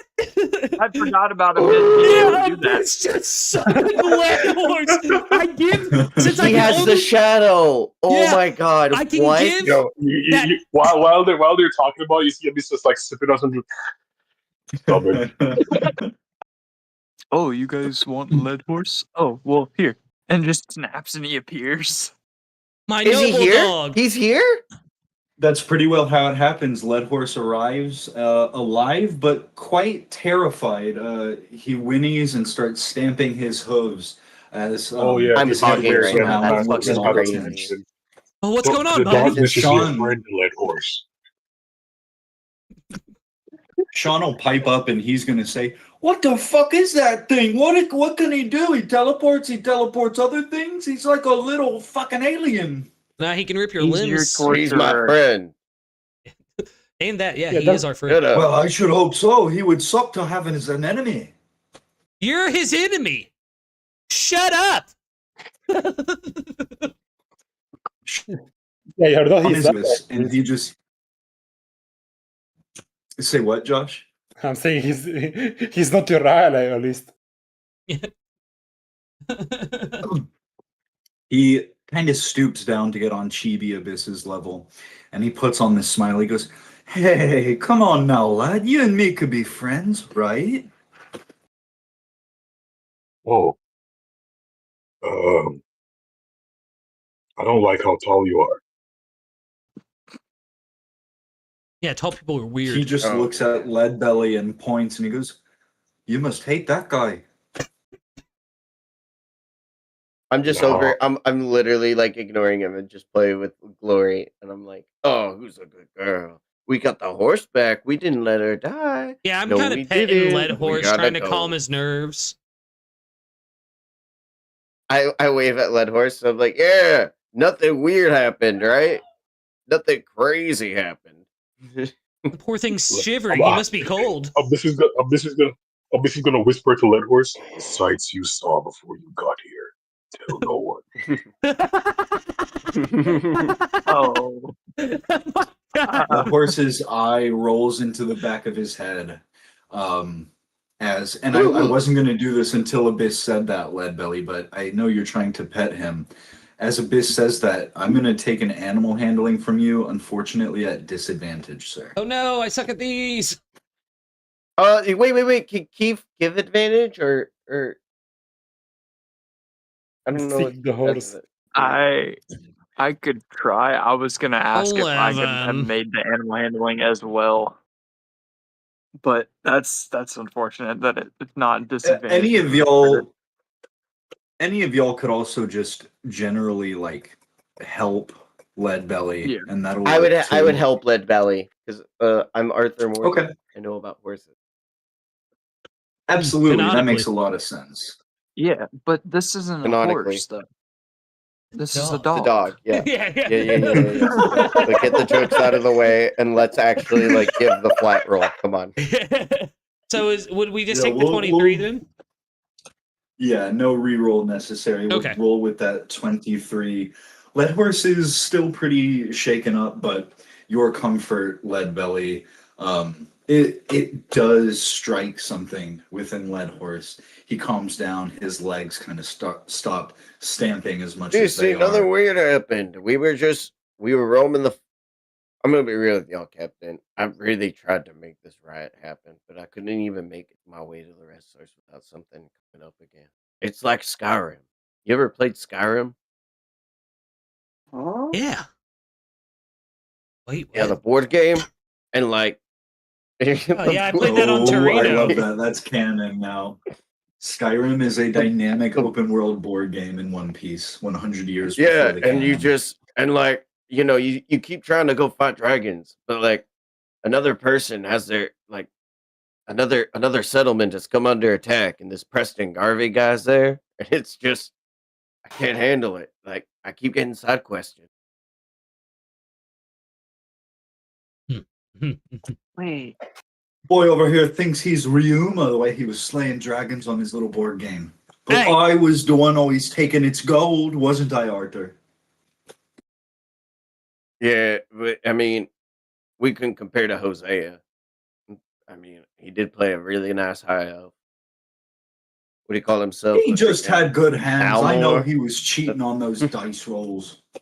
No, he was it's built in mechanics to cheat. That's why it's such a great game. It lets you play any way possible. As Kief is like lost I in this whole preferred, conversation because they didn't have any board games. We made our own board game. Yeah. Leadbelly played it You on guys we made Torino. were bored and Oblivion. they were a game. You guys Yeah, made Fallout New Vegas. Yeah, we were basically living Fallout New Vegas. But Leadbelly's like, I liked the Skyrim board game, but I preferred the one they released before that.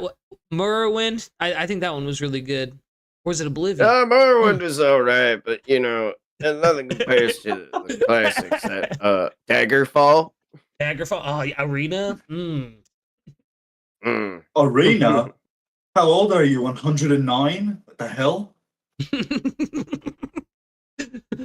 That actually you guys in are real life made me debating- feel old because that was Okay, the first so- one I played.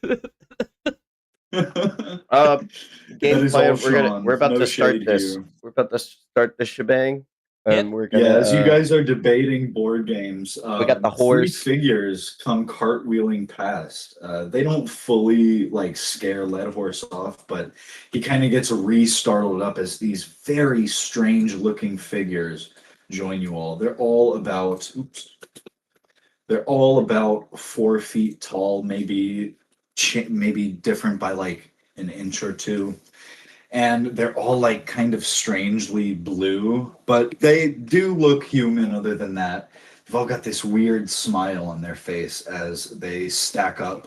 One becomes a base and the other 2 jump on his head with 1 foot each. And they just look at you all and go, "Wah!" Okay, what's up? I'm gonna, Captain. I'm gonna do it. What is it? I'm gonna crash out. Do I need a wisdom save? I don't think they're clowns.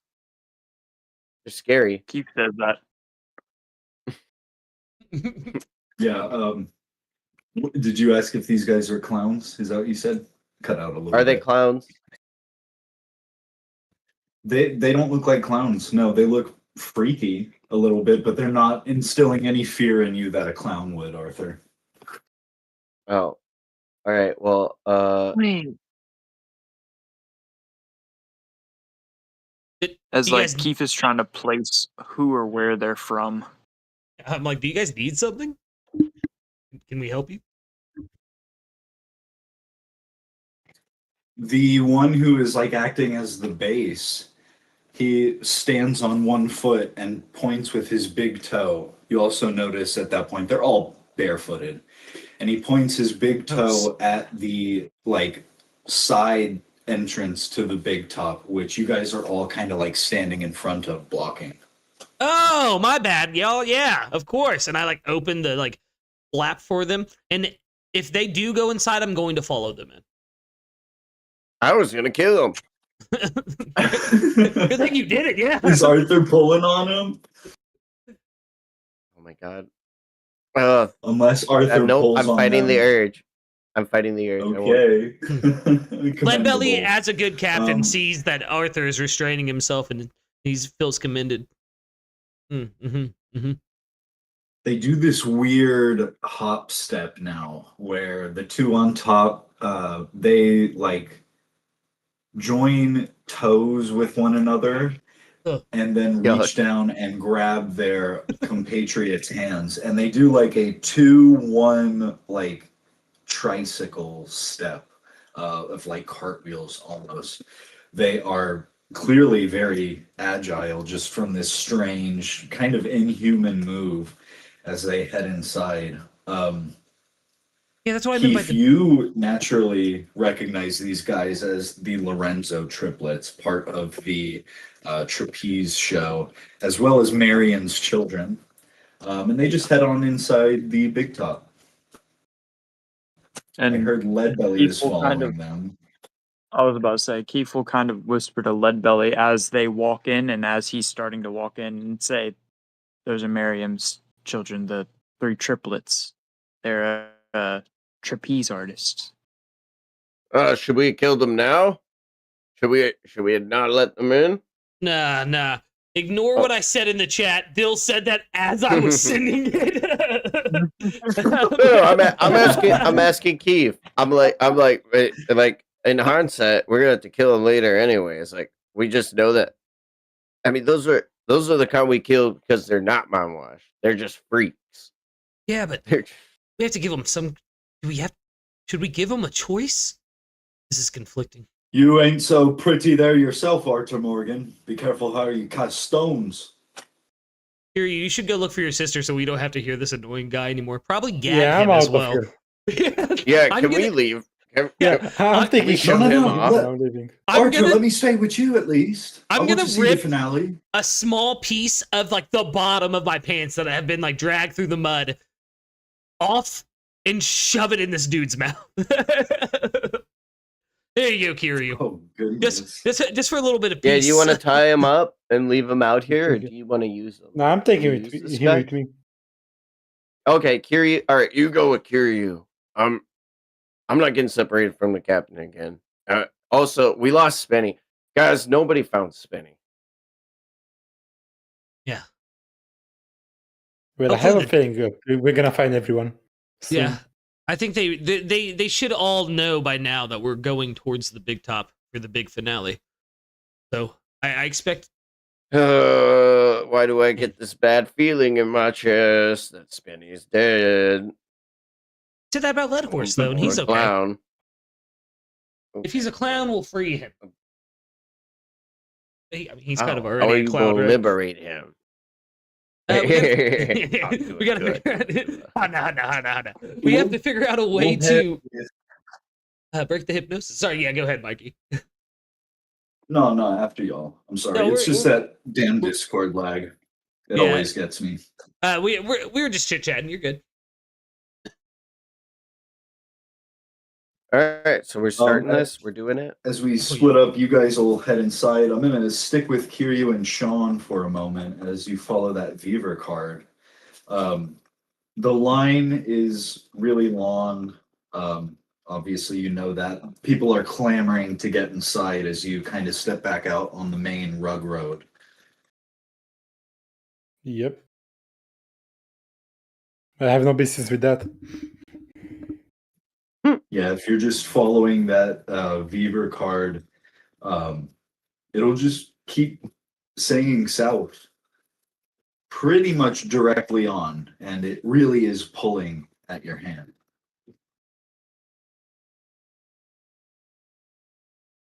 All right. Then I'm gonna keep following.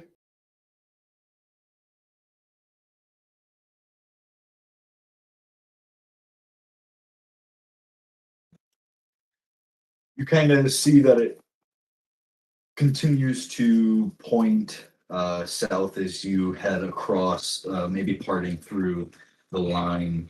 Not sure how you're keeping hold of Sean here, if you want to describe that. Because I know he is gagged, which I'll just say would be somewhat of a strange sight.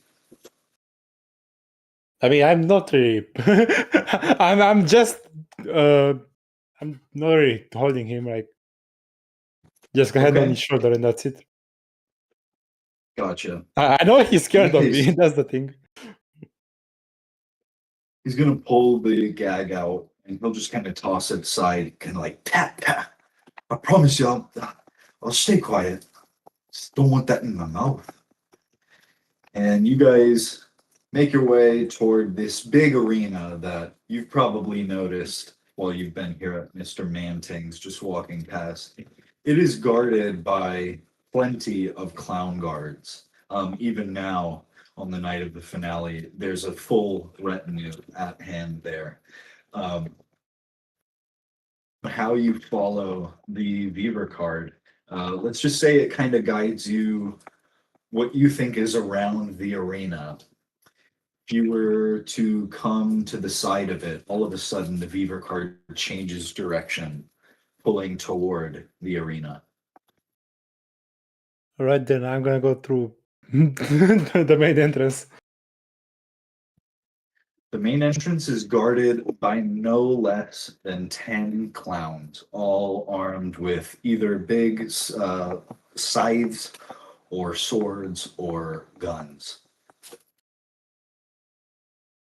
Well, isn't it open? Like, is there a show going right now, or something?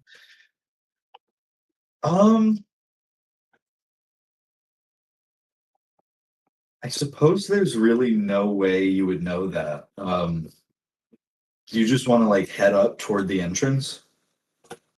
Yeah. In that case, the clowns are sort of chatting to one another. You know, some of them are a little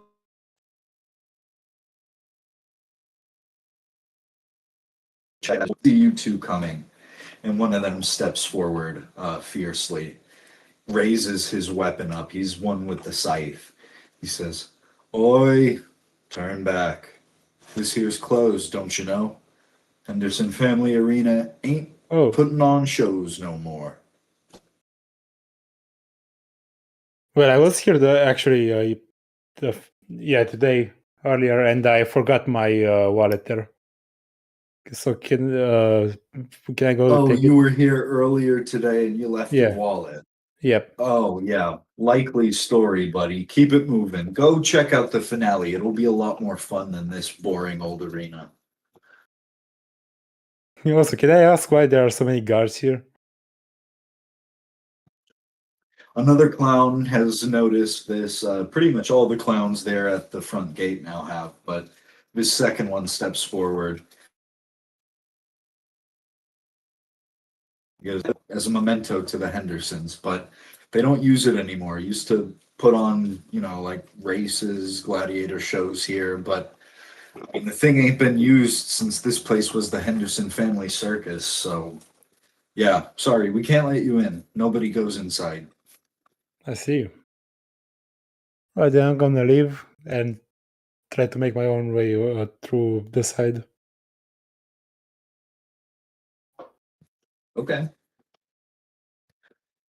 As you go, you know, while it is pretty heavily guarded, there are some stretches that are just solid wall, no seeming entrance or exit there, where, you know, the distance between guards is a little larger. As you guys hit one of those patches, Sean whispers to you, "So, what exactly are we doing here? Why is she in here if it's closed for business? I don't get it." Can't you see? This is where they're keeping all the people that are disappearing. Who the hell is disappearing? I'm just trying to find my friends that probably had lunch without me and are sitting in that goddamn tent enjoying the show as we speak. Why don't we go there? I bet your sister's there. I'd be happy to reintroduce you to Noko. Nope, she's right here. Oh, brother. Okay, so what's the plan then? How are we gonna get in? Hmm.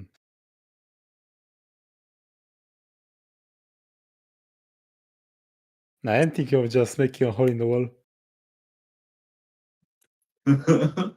All right. Yeah, it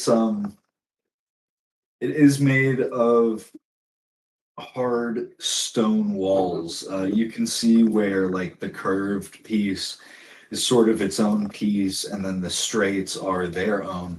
And they're joined by these massive brackets that are also locked with big steel rings, keeping them tight in place. Kind of readily stands out to you as being strange that this is the relic to the Hendersons. It seems very intricate to set up and tear down for something that's not in use. But there is this stone wall in front of you. You can run pretty much any sort of perception check. I'd take an engineering / arcana to, and it's something within reason there to All right. assess the arena.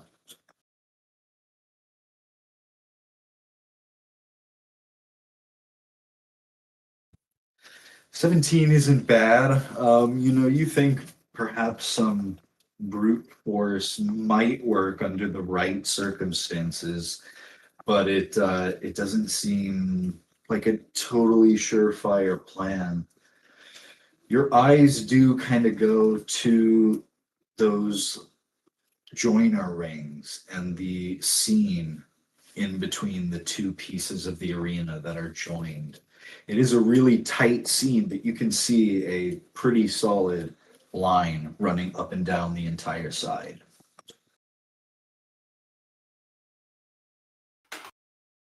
So, let me visualize it. How is it structured? So you've got essentially the arena is made up of 4 pieces that they join together. You've got the 2 curves on either end and then the 2 straightaway walls. So let's say you guys are here and you're there where the curve ends and meets the straightaways. You can Yeah. see a seam line running from the ground up to the very top of the wall. Along it on either side are these brackets, and through the brackets are looped these steel chains from the one near the top down to the one at more close to the bottom, still above like head level from you. You could kind of reach it, but you'd have to kind of jump to touch it, if that makes sense. And they are tightly joined together, but it's obviously 2 different pieces. Yeah, so I'm gonna take my blade from my gun and shove it between the seams.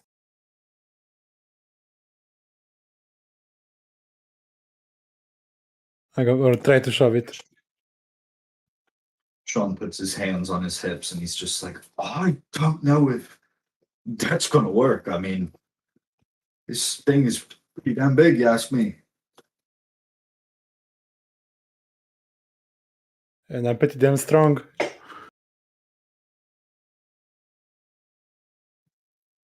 All right, show me what you got, big guy. All right, You're do I just gonna roll? like try to. Sorry, go ahead. Yeah, well, I'm trying to to shove it the point of the blade and then hit it as hard as I can. So do I roll some athletics or something? Or strength?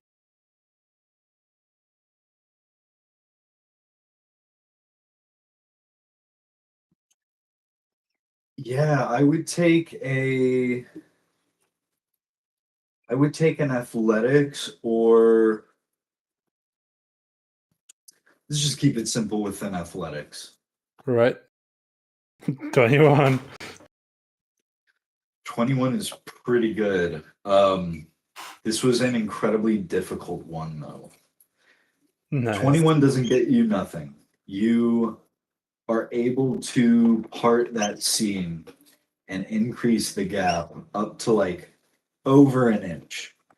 Your muscles bulge and you feel like your veins just like pump blood throughout your arms as you strain, even your legs too. And you just hear Sean go speechless. He gasps and goes, "Mother of God."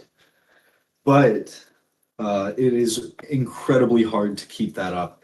And you let out a big puff of air as you don't lose grip of your blade at all, but all that tension releases and the seam kind of closes back up together. Not a huge sound, but there's like a soft, deep thud. I'll say that the tip of your blade is still inserted into the seam, though. Yeah, I see.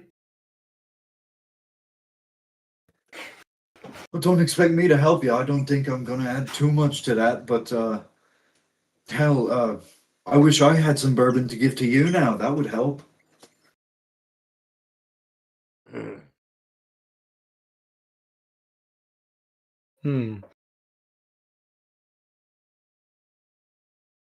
So can I make now that the brain is inside the seam? Can I make some quick tinkering to make like some kind of pistons to make the seam bigger? Like, Absolutely, man. What have you got on you at the moment? Do you have any? Yeah, well, make your roll first, actually. yeah, Probably the smart way to do it. 25. Crazy. Yeah, 25. Go back to my first question. What all do you have? I mean, I see some interesting stuff to potentially choose from, but I'm curious where your mind is going to go. 25 is good, so feel free to get a little creative.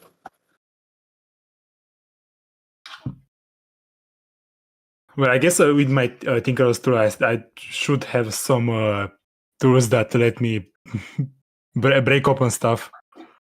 And I could use them as a lever or something. Using a Minecraft, create a lever, and then use it. Yeah, I'll need you to roll for a crafting table before we get to that. Yeah, I mean, I definitely see some odds and ends in your inventory right now. I'll even say if you wanted to pull some stuff from Sean himself, he's like, Oh yeah, well, perfect. I don't really know. I mean, that thing will crush, but I don't know. Look at some of this. And he just like pulls out some odds and ends from his pockets, a few random like berry coins, not really amounting to especially too much. You see like a little round ball trinket that kind of stands out to you. And other than that, like a handful and a half of bullets for his revolver. Really doesn't have a whole lot on him. What a loser. Yeah. Well, I guess I can always take apart my gun sword a little bit and use some of those parts and put it back together. Wow, okay. As you go through that process, I think I'm gonna cut us back over to Team Big Top. Everybody else is heading inside. You guys were following the Lorenzo triplets, correct? Yeah, we're gonna kill him. Okay, you guys are We're in gonna that cut him back down. room, heading around the curve. There is, I will say, up ahead about 90-ish feet. There's a good distance ahead. You see a tent flap on the side of the wooden wall that is tied open. Light streams through, and you hear like music and a few scattered voices. It all sounds kind of harried and hurried and rather professional. Seems like that's our goal. Do we just blend in with the crowd? we're making our moves. Kief, I think you have to perform, don't you? Wait, do I have to perform too? It's been a long day. You Oh, were oh, called on I to don't- perform, but I mean, it's up to you. Yeah. Well, the better musician doesn't need rehearsal. That is true. Yeah, I'll perform. go up there and perform for you, Captain. Yes. I'm gonna bring Arthur on stage with me Actually, too. we do need vocals. Yes. We're gonna play Big Iron on stage. No, yeah. Okay, hell yeah. We're gonna kill it. Yeah, we're gonna kill it, and then we're gonna kill some circus performers. Hey.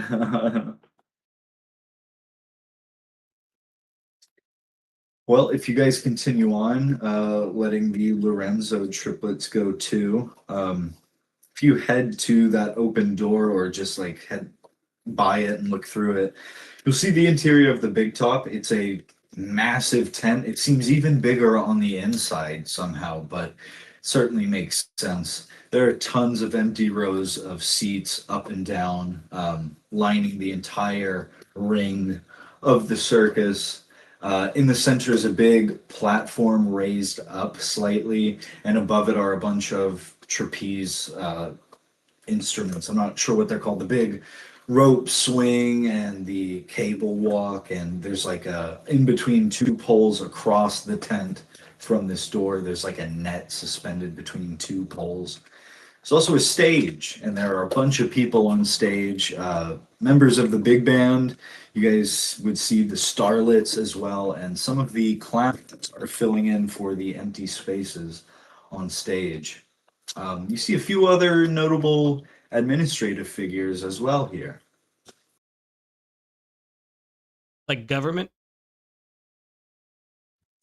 No government, as in Mr. Mantang. So okay. you see the Mystic is talking with Barnum by the front entrance. There are plenty of clown guards along the There's clown guards? sides of the. There are some clown guards here. Can I roll They're like perspective? lining. I want to see if any of them look like on what? Hambone or Mystic Yeah. or Squint. Any of my missing crew, really. Oh man, if there's a clown that looks like Squint, it's fucking That's gonna be the one. Since Arthur, He's done for. He's done for. This is my chance to kill Squint and say it was an accident. Yeah, 15. I want to also do a perception and look for Squint as a clown. Yeah. And I'll take one from any and everyone that wants to.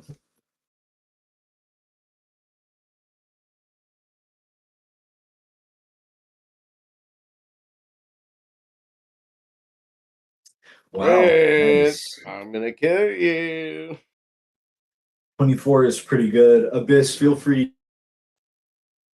to do that if you like. I'll go ahead and describe. Arthur, you're looking at those clown guards. There's a little bit of fear seeing them in these big numbers, but even from under the makeup, you can just kind of tell by the face shapes of at least the ones you can see the faces of.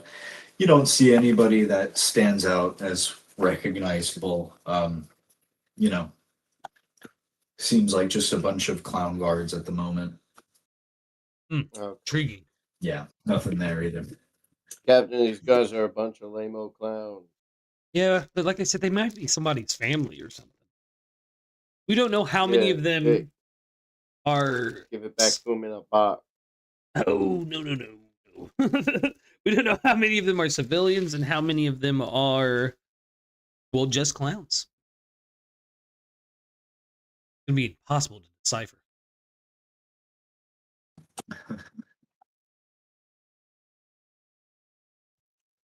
As you guys are peering through the open door into the main big top, you notice that the Mystic nods to Barnum, and Barnum puts away a little clipboard.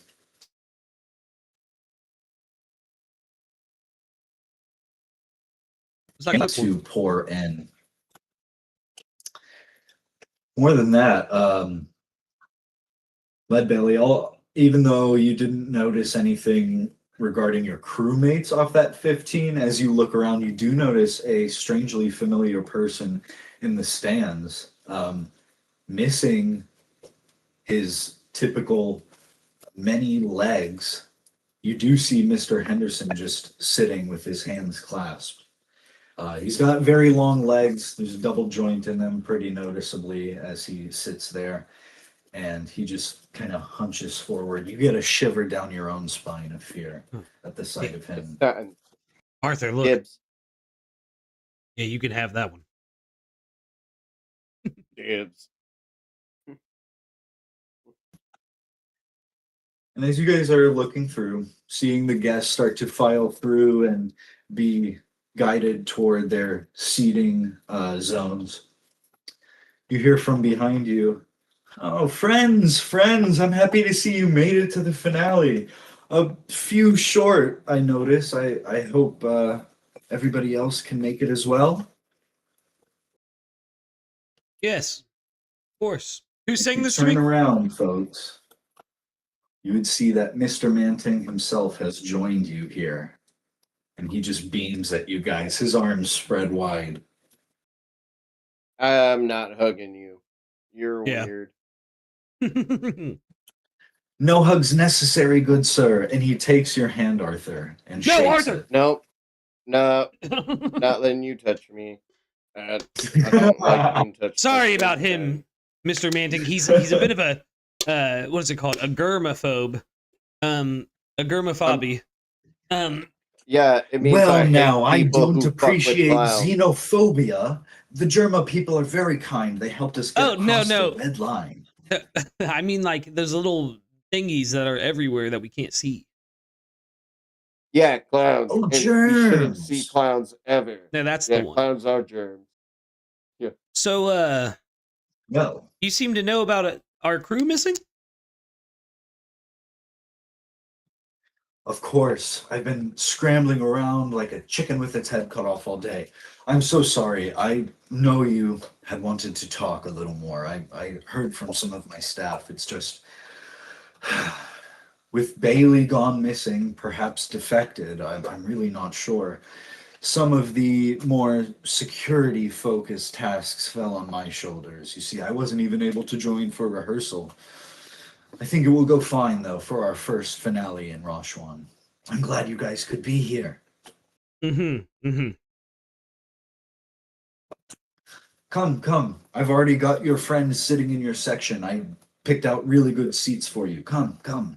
I will go towards these friends because I'm curious to see who he has sent. I'm going to do everything I can to make sure he does not touch me on the back as I walk past him, touch my hand, or anything.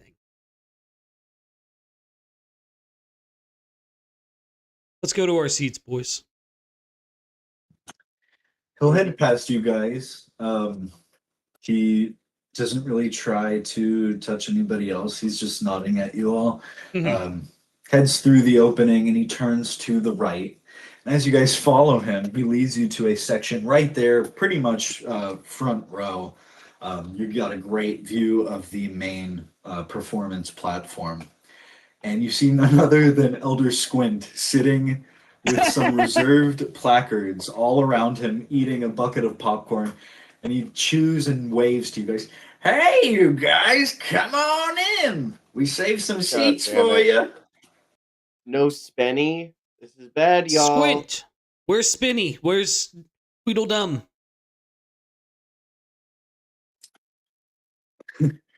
Tweedledum? That's kind of rude. I mean, I saw Club. I think he's foregoing Club, the my finale bad. to go keep an eye out for Ham, but Spenny I ain't seen. That's intriguing. Gwen, are you evil? Squint's... Okay, now I've been playing along for a little bit now, Arthur, because, you know, I'm the newcomer here. I'm the one stepping on all your toes, but I really think you ought to give this up now. Guys, did I'm Squint one just say of he's you. newcomer? That's crazy. I'm so proud of you for telling us this. Listen, Once upon a so- time, I had a decade in the study and the practice, but Let's go! it's a part of me. It wasn't me at my core, so of course. it came and went. Respect, Squid. Come on, come take a seat. I've got a big bucket of popcorn No, here. I'm not sitting. We are about to fuck shit up. Yes. Arthur, take a seat, please, just for a moment, and so No, I can fill Squint in. I'm Mr. not sitting. I'm Mantang gonna be hears you say that, Arthur, and he's like, whatever do you mean by that? Fuck shit up? Yeah, that's just- what I say when my captain's gonna perform. He's like gonna really kill it at the show tonight. He's here Oh, to don't fuck I shit know up. it? Oh, dude. Arthur, you rule. Mr. Mantang's eyes go wide. He goes, yes. I had heard you were not going to perform. You didn't show up at rehearsal. Leadbelly, are you going to perform for us after all? And he reaches a hand. I heard your from the shoulder. greatest performer ever that the better performers don't need a rehearsal. This is true. And then he nudges at Moon Kief. So, I know it's not attack. I would like to try this. You can force an attack Absolutely. targeted at your mount to target you instead. Oh, wow. Okay. Am I your mount? Yes. Yeah! I guess we could say, like, I guess in this instance, you like hop over to the arm that Mr. Mantang is reaching out for and like put yourself down there so his hand just kind of like touches you instead. Instead of Leadbelly. That's what I was thinking. It was like, even if I was on the other shoulder, I would jump over there. I will be performing Mr. Mantang, but I do have a request. To let us fuck shit up. Of course. We're going to do that either way. But my request is this. Let me play at the halftime of the show.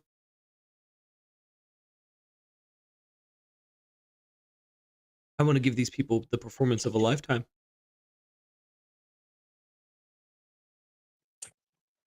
Well, now, Kief here can tell you why exactly that's not possible. I'm sorry. That's simply the one thing I cannot do. And Kief, I'll let you know above table. This is knowledge you would know, is that the halftime point of the finale night is kind of where the main finale performance occurs. That's kind of where even like big players come out to perform with you all. I had known that, and I was gonna, when Mr. Mantang had touched me, obviously, if he was trying to or not, I don't know.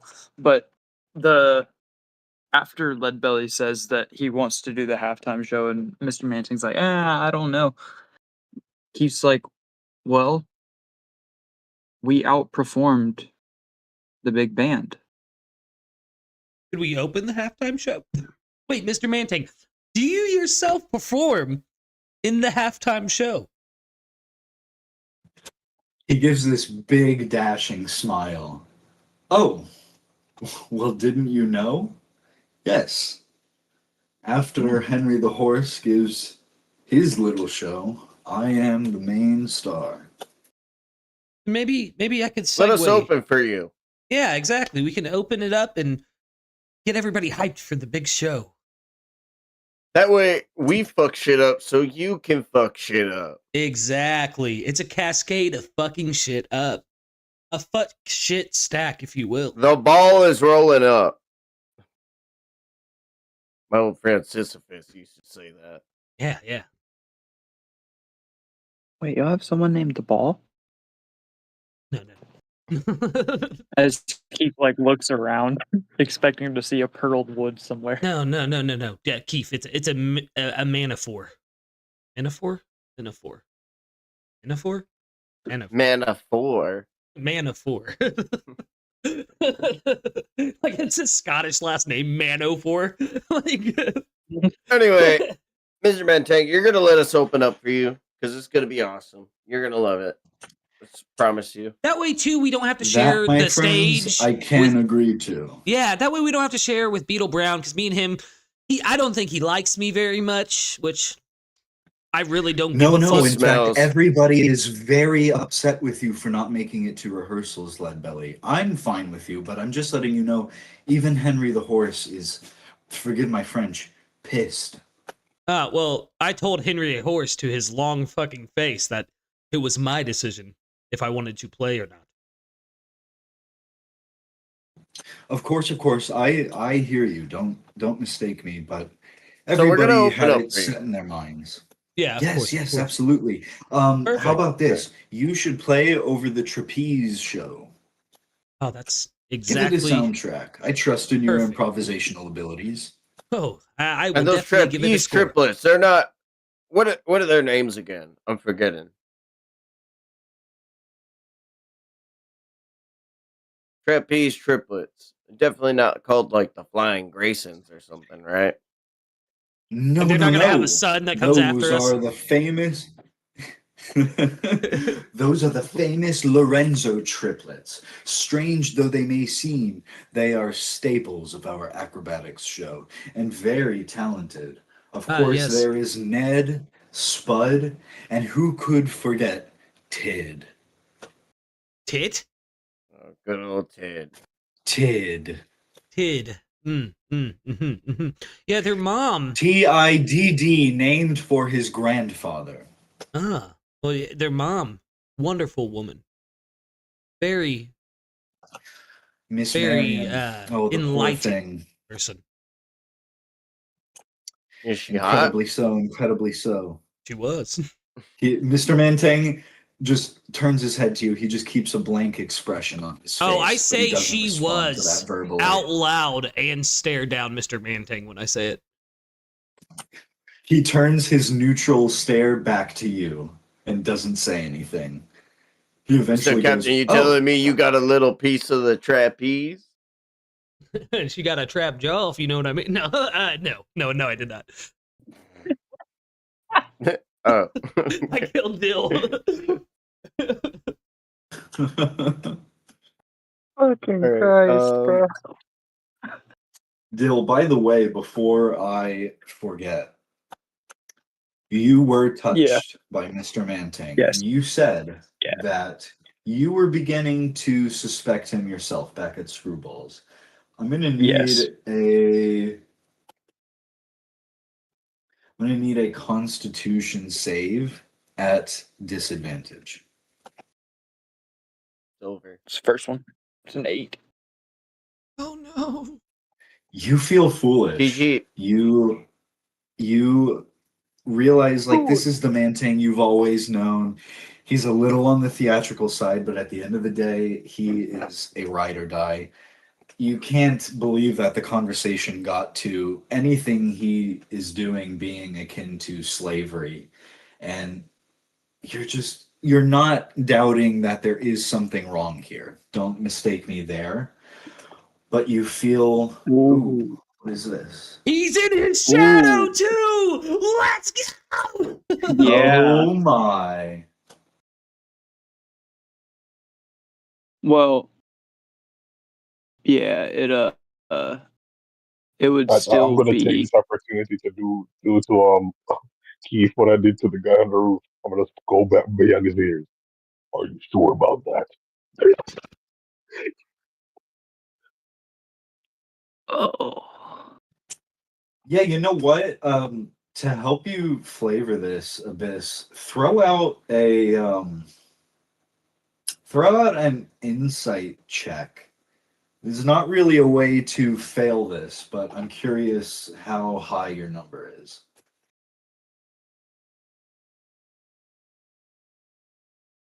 Yo, I'm All right, on 6. Okay.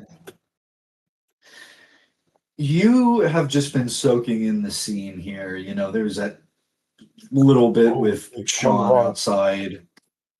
Come again? Wait, give me a second. I'm on the wrong sheet. That's that was Okay. Hell yeah, good catch.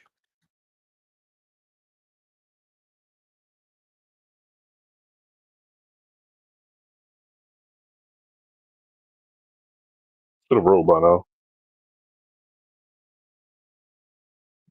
I do not see it. Oh, there you go. There we go. It just came in. Okay. That's better. All right, 15. Yeah, there we go. Pretty good.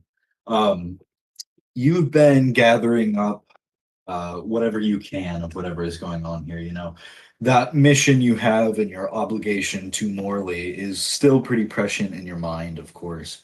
But you have come in here and feel like you can see the writing on the wall. Looking around alone at all of the staff here, you can see some of them, like the zebra, some of the members of the band. They shoot you guys dirty looks. There's also the trapeze girl who is performing little stunts up in the air, spinning around and twirling off of the baton. And she's sending glares your way too. Nice. Mr. Henderson is like staring at you all now. And that alone is enough. But you're hearing all this strange talk from your crew about what they've gathered from the rest of this day. And you just feel like Mr. Mantang is putting on more of a show than this finale night. Ooh. How am I supposed to interpret that above table? I'm killing him. You know what? If everyone just gives us a nasty glare, I think Arthur might just start opening fire at I think, Mr. Henderson. yeah, the interpretation of that is you gathered no information, but even from the limited time you've been here, you came to the same conclusion as us. Is that we have to kill him? Above table specifically that while you don't detect antagonism from Mr. Mantang in this moment, you can tell that there is duplicity behind his actions. You saw the way he reached out to Arthur and tried to touch him and now tried to do the same to Leadbelly. Oh. So I'm picking up on something weird happening.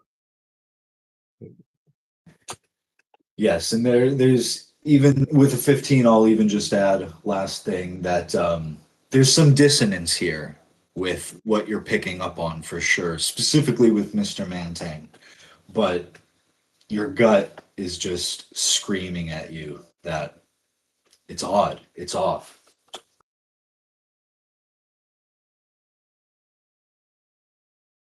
Okay. So if everybody feels the same thing, what's actually stopping them from? Why is everybody being like? I don't know. What's stopping us from like just jumping? This is supposed to be Above last. table? Yeah. We're waiting to get as many civilians out as possible and to end the cause of what we think is hypnotism on the people that are civilians. Yeah.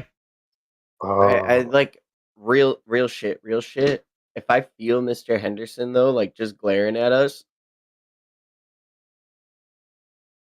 Sorry if y'all really wanted to perform tonight, because I'm gonna Arthur Woods. He actually isn't glaring. He's just like, he's got his eyes locked on you. He's still got that weird smile on his face that he just kind of always wears. I flip him off. Oh, shit. Like, Mr. big Mantang finger will out. look at your flipping off. Say what? I said, it's big finger out. Like, He'll look at who you're flipping off and he's just like, what has old Mr. Henderson done to you, friend? I mean, he burned a man in front of me. Yeah, he's a fucking weirdo. Yeah, and he keeps And looking at his finger. I'm not with gonna the break thief. eye contact with him. Yeah, a I thief. hate this. And Mr. instead of- Mantang puts his hands on his hips. He burned a man for theft. There was Marines everywhere. He could have turned him over then. Not that I'd, support that. The Marines have no jurisdiction in my circus, sonny Unless boy. you ask it of them. Well, no, I do not ask it of them. He gets Well, no, pretty but like snippy. he could have, because like They're not that snippy. They're pretty cool. Pretty cool people sometimes. And why not? Why not just Mr. Mantang just have shakes his head. a prison tent where you could have threw the man until the circus was over, reclaimed your lost winnings or earnings. He burned the money as well. You think we so what don't was the do point? A waste of money and life. I hear money's pretty important. Let me stop you there, Leadbelly. He crosses his arms now.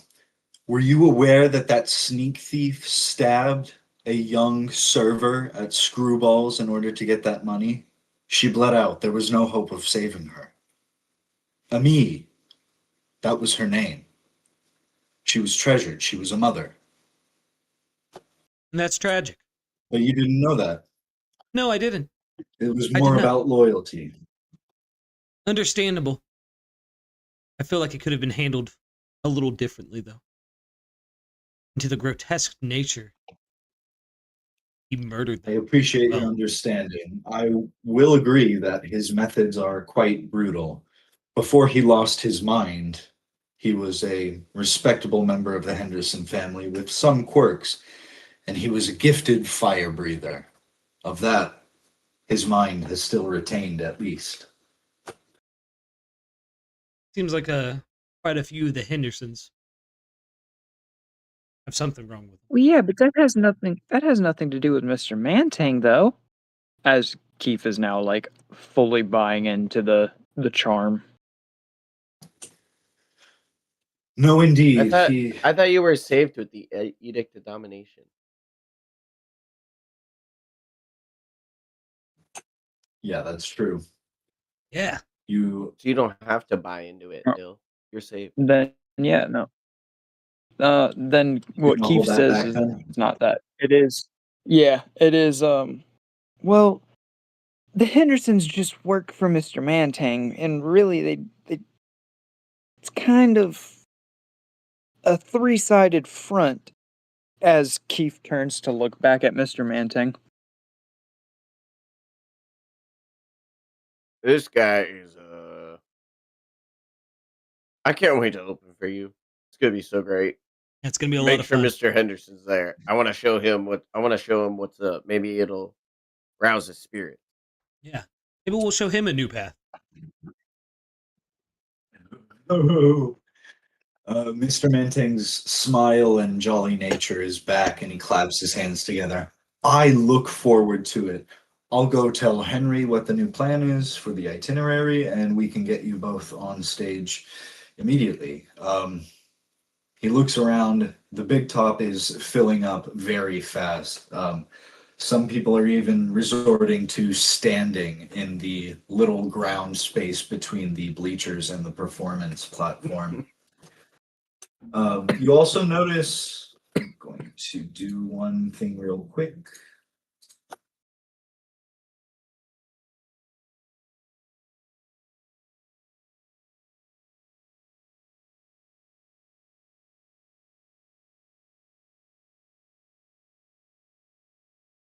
As I'm getting that big battle jitters in like the best way. Pull us over to this map here.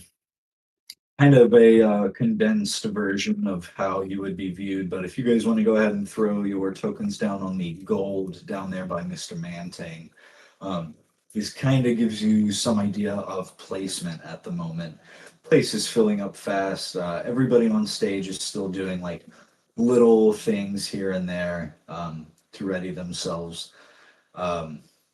Across from you is a special like raised platform above the bleachers, and you guys see the Mystic leads Captain Crookshanks and a bunch of the Marines up into this like VIP section of sorts by the looks of things.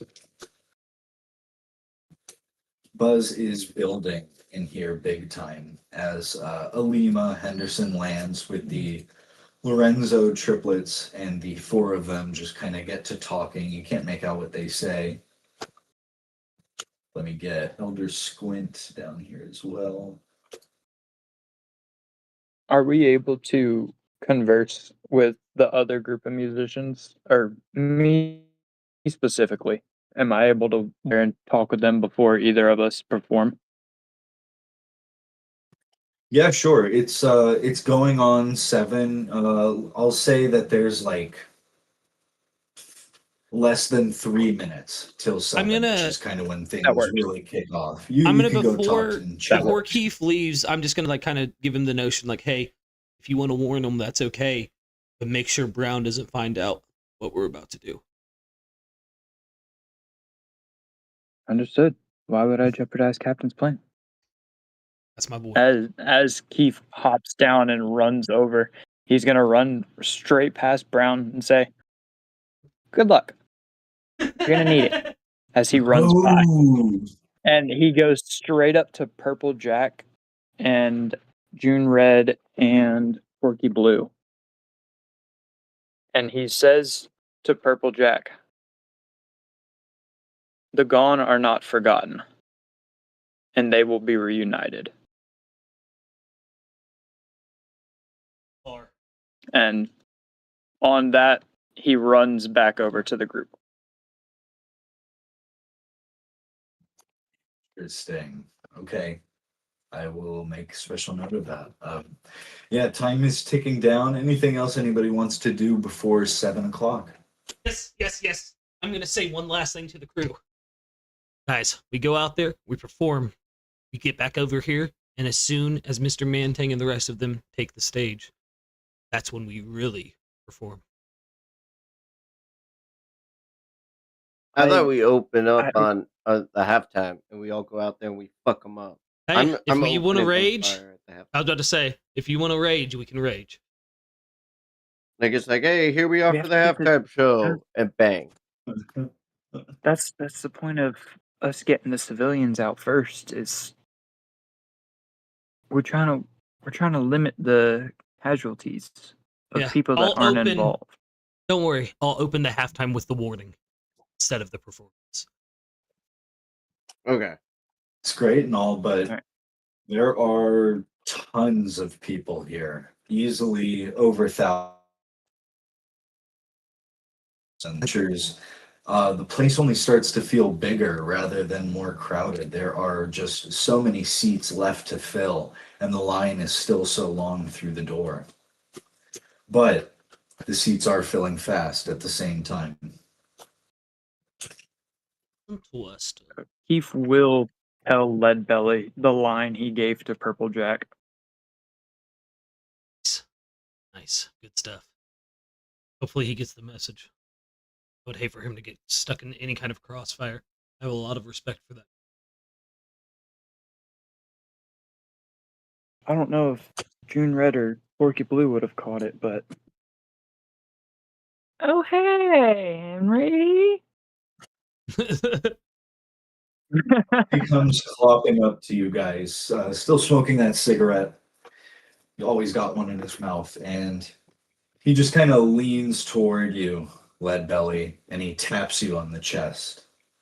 And he says, "What's the deal? I understand not coming to rehearsal if you want to be big shots, but get up on stage. It's showtime." Oh, didn't you hear? There's a change of plans. We opened the halftime show now.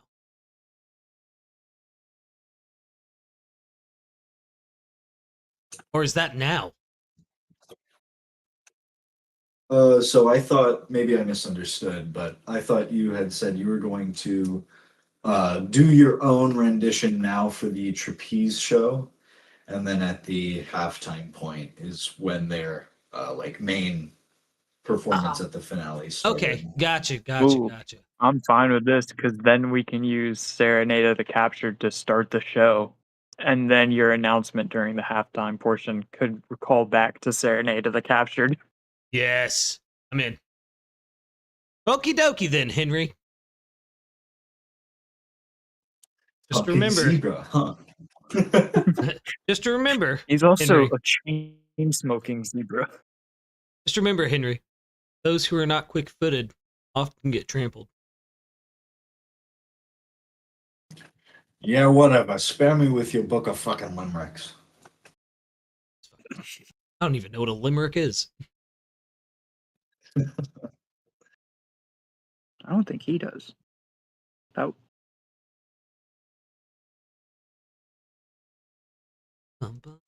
All right. You guys see Alima Henderson, as well as the Lorenzo triplets, get together. The Lorenzo triplets do this weird thing where one bounces off the other's head as he jumps, and then the third bounces off the second's head and reaches like this baton, clings to it with his knees, and catches his two brothers, and they form like a big chain, drooping down from that baton.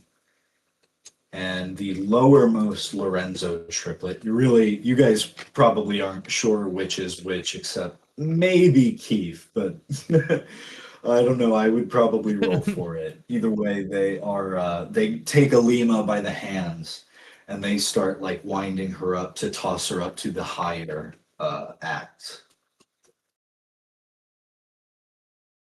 All right. Am I rolling performance? Yes, I'm going to need one from both of you.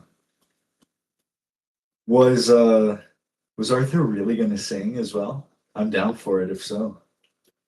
I'm down Man, for what it am I- too. So this, I It's up thought to we were doing y'all. the halftime show thing, but now like I'm actually up there. And I'm just like, He's nervous. hey, the kids looking at our school. And then the cowboy tool, Lenny and the Jets. Let's go. I think that No. Yeah, stage fright. yeah, we're doing Big I Iron. love the Are we image doing of Big Iron him. during the half? What's that? You were saying that we were going to do Big Iron for Arthur, and I was wondering if that was the halftime song or if that was the intro song. Oh, that was a Oh, bit. Oh, okay. That was a bit. Yeah. Cody, I will drop the Serenade of the Captured lyrics in the VC chat, and we'll have it that Kief and Leadbelly gave you a sheet of paper that has the lyrics on it. Yeah, so like with a 6, Yeah. he just goes out there and does Lenny and the Jets anyways. It's just like y'all are not even playing the song, and he's just Lenny. Yeah. You try to read the lyrics, but you give up. I love that. Lenny and the Because it's Jets. in Latin, he's like, oh, this is a dead language.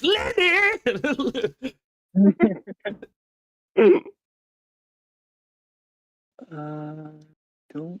But due to your 20s, it does really good.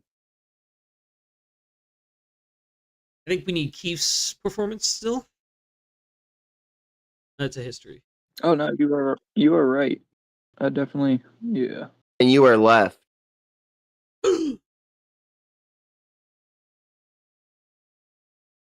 Dude, our I don't have average anything to do for that. sucks. I don't have anything I can do for that. Leadbelly could give you bardic inspiration. Are you sure? I think. Who did you give it to earlier? I think it might have I just gave been it one to person, Arthur, wasn't it? yeah. He gave it to Arthur. Yeah. Okay. Oh, what is that? What is bardic? At Is 1d8. that, D6? Oh, D8. D8? This could be a game changer. Hold up. Okay. Mikey, Oh. I have a Oh, shame. No. So, Mikey, would I be Yeah. able to spend one of my resources? This is me reaching as far as I can reach. For the first one, and use that as kind of like, we'll say for the 10 in performance that Kief was slow moving about, and so he used that to kind of speed himself up.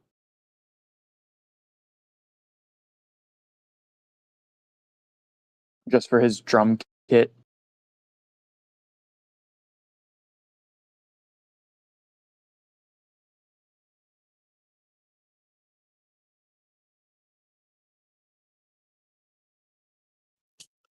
Yes. Roll me a 1d10 though. Gotcha. 6. I sent it Okay. to GM. Ragnar, you're good. Oh yeah. Um, Lenny and the Jones. with the lack of rehearsal, we'll say that this causes a little bit. The 14, 14, and 16 were for the other members of the big band, so not bad, but there's a little shakiness there as everybody begins, except for Leadbelly. Kudos to Leadbelly for pulling in strong, and say Arthur was also doing his best, but with no rehearsal, his vocal cords were not fully prepped up. Lenny! Keith, Keith starts out shaky, and as you pull it together, um, do you want to emit that light as well? I assume. Yeah. Ooh. Yeah, I was gonna see if we could have it sort of add a new spotlight to us. Well, kind of like casting dim light on the rest of the performers, but the bright light on myself, Leadbelly, and Arthur. Okay, okay. Kind of like Um, we're in close proximity, and the other groups is like the outliers. you are able to pull it together. And although you start off a little shaky, you start beating the skins so well that you actually break one of your cymbals. And you hit it so hard that it topples over upside down. And from this cymbal emits the light that you're talking about, cast upon you and your Sakura Pirates crewmates. Unfortunately, you Let's no go. longer have access to that part of your kit, which I'm fine with it. will come It could into play be, for your performance. yeah, but it did also accomplish the setting of, hey, these people in the light are the ones that you're listening to, not the ones in the lower light levels. Which is important for later. This will be a secret tool used later.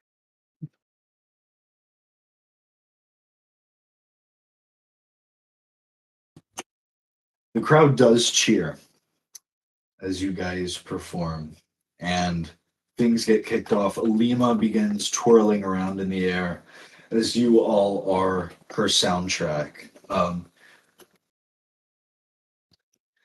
This is a taste of the trapeze show, and it truly is incredible. Even the Lorenzo triplets, as short and unassuming as they seem, are able to like weave through the air, much to the children's delight specifically. As you're playing the Serenade of the Captured, Leadbelly, I will need a con save. Oh shit. Okay. Did you say Kief? Leadbelly. Oh. I'm good at the. Ooh. Oh, not bad. That's great. That is not bad, but it unfortunately does not pass. As you're playing, the music is going along really well with the acrobatics performance. Uh, if you happen to take a look over at the Mystic and the Marines, they all seem very tickled and delighted. The crowd all around them is cheering gleefully at this. A few people are dancing to the music as well. And your eyes might come across the sea of faces to Mr. Mantang, now over by Mr. Henderson. And you realize that feeling returns to you. The Oh. feeling that you first got around him, that he is very anti-slave at heart, which makes you feel akin to him, and yet again confused, despite everything you've learned today from Marion Lorenzo and the rest. Ah, damn it. Got me somehow.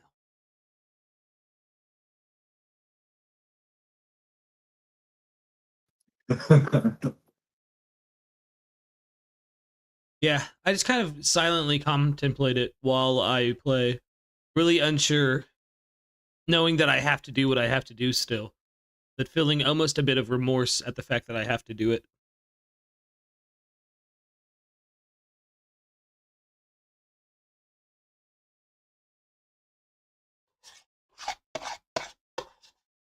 Does that cover me, though, Bill? I thought it just covered you. I think he could use it because it says you harry the body and mind of a creature within 30 feet of you. So I'm saying if he wanted to and if it would work, he could use it on you as well. Since he's in my shadow and I'm essentially right behind you. Yeah. Move Kief to right there because that's where you'd be on the drum kit. Slapping the ski.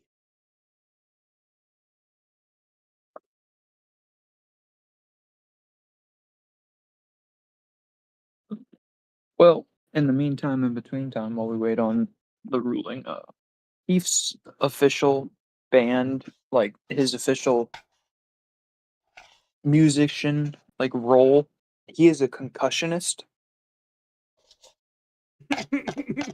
More on that development later. The concussionist. Leadbelly's within 30 feet of you, and from what has been portrayed to us, Mr. Mantang just did the same thing to Leadbelly again that he tried to do to Kief. Yeah, but he didn't touch me. Weird part. I don't know if it was him doing it or if it's just my own conscience.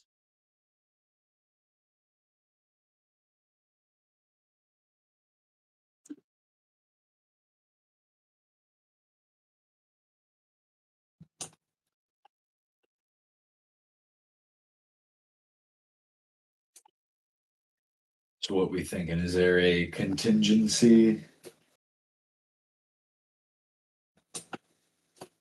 That's what I was thinking too.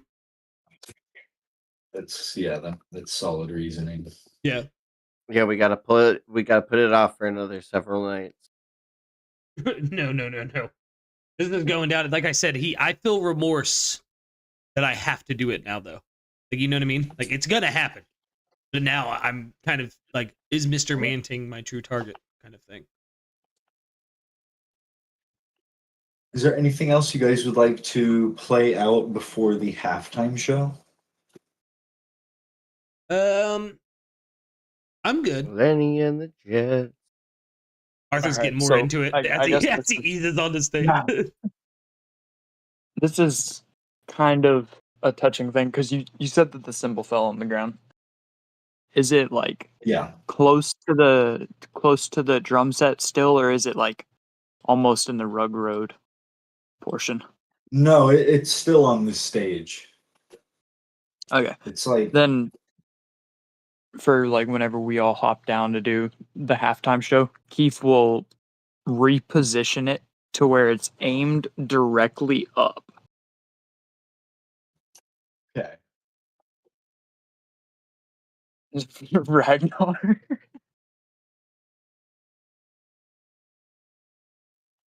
Are you really Ragnar?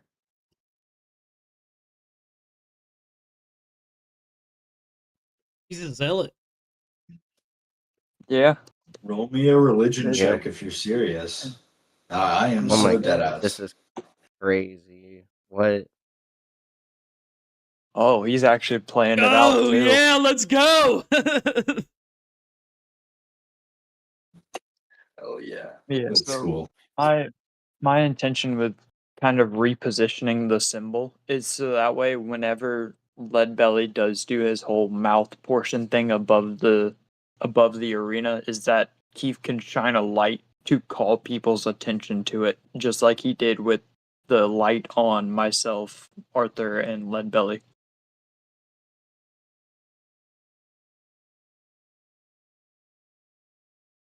But they're going to see it. But I appreciate the lighting. Oh, from a 0 to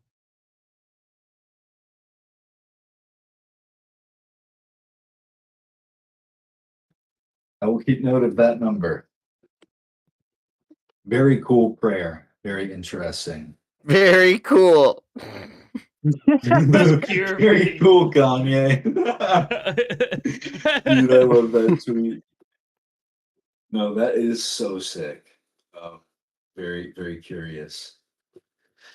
In that case, you guys enjoy the night. There are a few other acts in play. Maybe at a certain point, you could even head back to your seats if you wanted. You don't have to perform the whole time. The acrobatics show ends. They bring in the purple-maned lion from the Animals and Exotics exhibit, and they do a big animal show. They bring in like an elephant as well, a bunch of other classic circus animals. The members of the Freak Show come out as a troupe, and they do like a little comedy routine together. It's somewhat funny, maybe a tad on the offensive and outdated side, even for 100 years before present. There's also like a little clown routine. It's like this one's like an Abbott and Costello, Three Stooges, like very slapstick style. And before you know it, 2 hours have passed, and the halftime show begins. The lights go down across the entire big top, and a big round of cheers goes up from all, even people that, of course, have not been here, but there's sort of this sense that some of the circus goers, this is not their first finale that they're getting to witness. It seems like a familiar part of the night. I have a question for you. If you guys want, yeah, absolutely. What's the name of the Marine captain I met again above table? Crookshanks. Crookshanks, thank you. I knew it was something like that, but I couldn't remember. That was all I needed. For sure.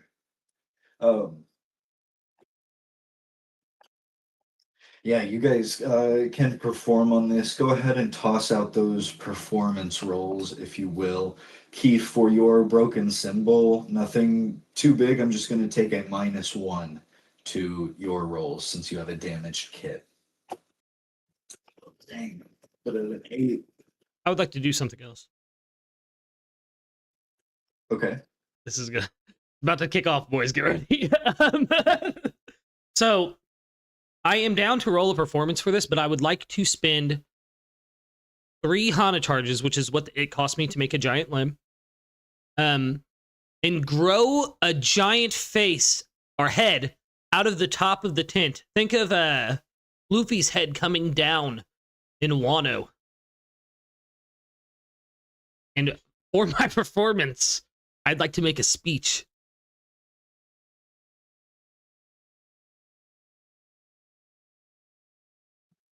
Okay. That's a pretty decent speech. Okay, cool. Good evening, ladies and gentlemen. Are we ready for the show to start? And I pause for a moment to see if they get hyped. Yeah, the show. Yeah. Arthur is super hyped. So, unfortunately, we have a change of plans. You see, something strange is afoot at Mr. Mantang's. Captain Crookshanks, I implore you, get everyone out of the tent as soon as possible. Civilians, I am the fearsome Captain Leadbelly of the Sakura Pirates, and I'm going to be waging war against Mr. Mantang's and the crimes he has committed against across the 7 seas. He has taken people from their homes. He has made them performers in his act, all unwillingly. When is the halftime show gonna start? You What's don't the hold up? understand, fools! And with that, I make the giant head disappear, and I fire off into the top of the ceiling Irene's Mercy, which is a fireball. I'm setting the tent on fire. My goodness. Before you do that, and you can do that, but Okay. before you are able to do that, I apologize for interrupting, but that was part of the role play. That what's going on? As you were talking, you realized The people in the big top seem not to hear what you were saying. When you said Captain Crookshank's name, he didn't turn, he didn't look. He was continuing a conversation with the mystic. Ooh. Interesting. All right. But Well, I'm sorry, Captain. You tried, but no, you're good. I'm dead-eyeing. I'm dead-eyeing. You know who? Before the Mr. combat Henderson. starts, as I launch that Mr. fireball Henderson.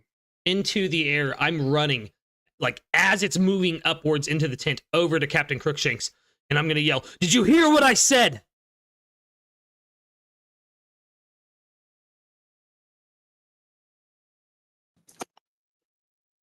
As you all do that, the fireball erupts onto the top of the ceiling. The flames cascade around it. People do react to that. They gasp. Arthur, you make your dead-eye Leadbelly. You zoom over to Crookshanks. And in the blink of an eye, all of a sudden, Leadbelly, you are back on the stage. You are back in your seat. It seems as if nothing has happened. You hear more calls. What's the holdup with the halftime show? Let's get going. I look over at Kief. Leadbelly, I will need a perception from you. Arthur, I am open to you doing one as well. If you want to see what on earth just happened here.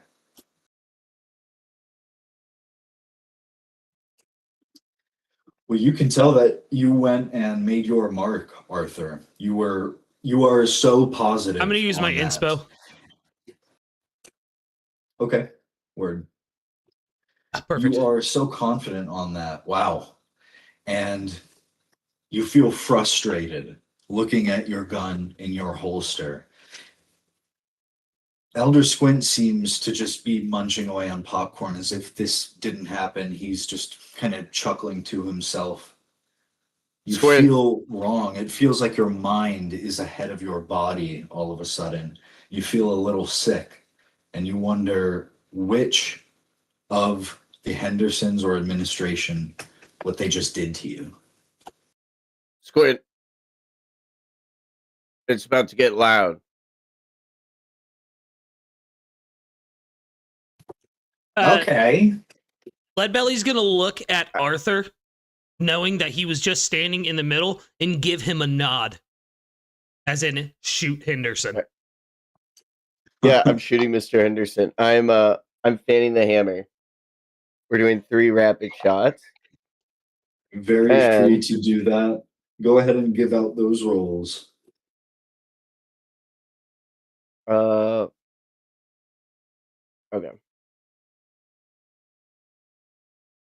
Because of Deadeye, I also do not have disadvantage at long range, even with weapons at a range attack. So we're gonna hit him with the revolver 3 times. Boom, boom, boom. Oh my goodness, look at those rolls, baby! Yeah, that's absolutely insane. Before I have you roll the damage on that, I want to tackle Leadbelly's 26 perception. After you make your nod to Arthur, you feel a lot of that same way that I described to him, feeling like your mind is ahead of your body. Mhm. And your eyes dart to Mr. Mantang, who you felt that affinity kind of grow for again, that sort of trust. But as you lock eyes with him, he is staring at you with a deadly look in his eye, and his hand on Mr. Henderson's thigh. Ooh, gross. Arthur, go ahead and roll that damage. So I also fuck this Mr. Mantang guy, right, guys? Oh, 100%. Oh, Cool. Perfect. He's within 5 feet of him, so I'm gonna also roll a weapon attack against him.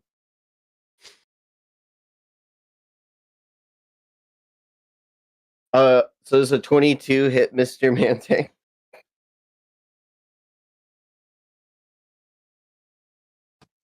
22 does indeed hit. Holy smokes, cool. This is gonna be a lot of damage on Henderson first. 19, 21, and the 27. Then I get an extra D8 at the 5th level. Yep. So I get a D8 for my Deadeye, and then I get another D8 from Persistent Strike. So yeah, I'm gonna add those 2 D8. And then for the last one for Mr. Mantang, he'll take 1 damage, but my You god, got he did him. a lot. Such R 2d8. And then that's so that's 8 plus 9, 17. 17 plus 5 is 22. 22 plus 6 is 28 damage on Mr. Henderson. Opening up. Bang, bang, bang.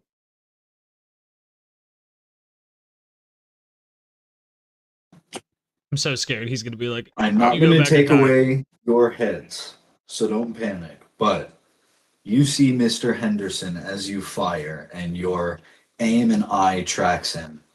He suddenly takes off into the air. I'm going to roll one thing. Guys, this is gonna be a crazy fucking battle. Oh, No! Okay. No! Don't worry. Don't worry. Like I said, I'm not going to totally screw your attacks. Those were solid attacks. I am. Well, Mr. Mantang's still taking 1 damage. He got hit in the cluster crash. He hits the audience. Yeah, you shoot 3 audience members instead. Innocent. What? No, you do still shoot Mr. Henderson. You do Half 4 damage, I less guess. damage from that 4 first less? attack. Okay. Fine. As Mr. Henderson jumps into the air, I'm gonna do a little battlefield control here, boys. Let's see if you can undo this. And I'm gonna cast Flower Eruption. If it'll go to the fucking chat.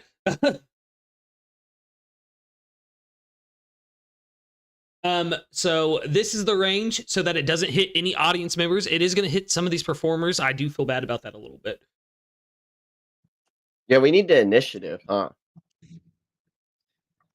I am sort of holding off on that for a good cliffhanger moment for next time opening up on initiative. I think I'm going to make it this attack. Because it is getting egregious, I know. But I'm not trying to enter the full initiative at this point. It's almost 7. Yeah, big facts. I'm gonna roll that damage. They take half of that if they succeed on it. Okay. I don't think a DC 12 is correct though. Let me double check. Like I have the wrong modifier. Double check on that. Yeah. We're gonna end it off on the visual of that and figure out all the damage and stuff. Open up on initiative next time as battle erupts in the big top. Yeah, the on DC night of the 16. finale. I had it as wisdom instead of charisma. Okay, word. That makes a lot more sense. Yeah. I will we'll take care of. I'll roll that here in a second, but I'm gonna call it there to be continued for us today as you all feel. Dude, we finally got the crew back together. Big Let's ups, go. everyone. Lead Horse isn't dead. Yeah, that's Big ups, incredible. everyone. We're about to kill some Spenny clowns. might be dead. Big ups, everyone. No. I'm gonna accidentally shoot Elder Squint. Quote unquote. Yeah, Air, quote unquote. big air Accidentally. quotes on that one. Oh, guys, he just happened to run in front of me. I couldn't help it. Oh no! Squid got shot in the head by someone's bullet that looks exactly like mine. Arthur, we saw you do a 360 and said, "Get fucked, pussy." We know it was you. We know it was you. No. Yeah, amazing session today. Oh my god, I feel like so much Amazing happened. session. This was a lot. So much actually happened. This is crazy. Crazy work. I hope Sadie and everyone at home is okay. I hope I didn't just leave the building on fire, it feels like. Yeah. Yeah, we come back and the ship is on I fire. know. The ship is gone. Like The mannequin stole it. Come back and it's just the kids running away from the mannequin and the mannequin running away from the kid. Yeah, that'll be next week's cover story. We'll see the Belly Boat Chronicles where everything is just going to hell. But Sadie's great just session, this is y'all. fine. Thank you for joining me and us on this adventure here. It's always a joy to get together. Can't wait to duke it out. Nice. That was I'm gonna- fun, bro. Fuck it up. Let's go. Yes, a big finale for the circus part of the Rosh 1 Kingdom arc coming up. What's going to happen next? I wonder. You guys will have to tune in 2 weeks' time to see. And with that, I've been StrawHatLucas. These have been the wonderful, wonderful players of One Piece D&D, the Sakura Pirate crew. Cody, I believe you have something to promo, right? You and Vex are reading Kagurabachi? Yeah, we're doing that in like an hour. So if y'all wanna an hour or two Hey. perhaps, but we finished the first arc, 18 chapters last stream. I got a really good cliffhanger to leave off on. This week we're gonna get to chapter 28, go through 27. 10 chapters, so hopefully it'll be a good time. Hope to see y'all there, and make sure to check out my TikTok where I just am brain rotted out the wazoo. So who knows when I post there, but I do. And then check me out on StrawHatLucas's channel. We're a part of this cool podcast that we do called the 3-episode test, where Yes. I forgot the name of the anime that I was groaning about that I'm supposed to defend why I don't like it, but be there. I'll be ready to defend it. I'll Yeah. defend that shit. All right, with that, we will see you guys next time. Thank you again to all the wonderful players here today. And of course, the wonderful, Thank you, wonderful Mikey. DM. Yes, everybody thank Mikey before we get off stream. We love you, Dude, Mikey. no, thank y'all. I appreciate Thank y'all's Mikey. time and Yeah, double energy. session. This is a lot of fun.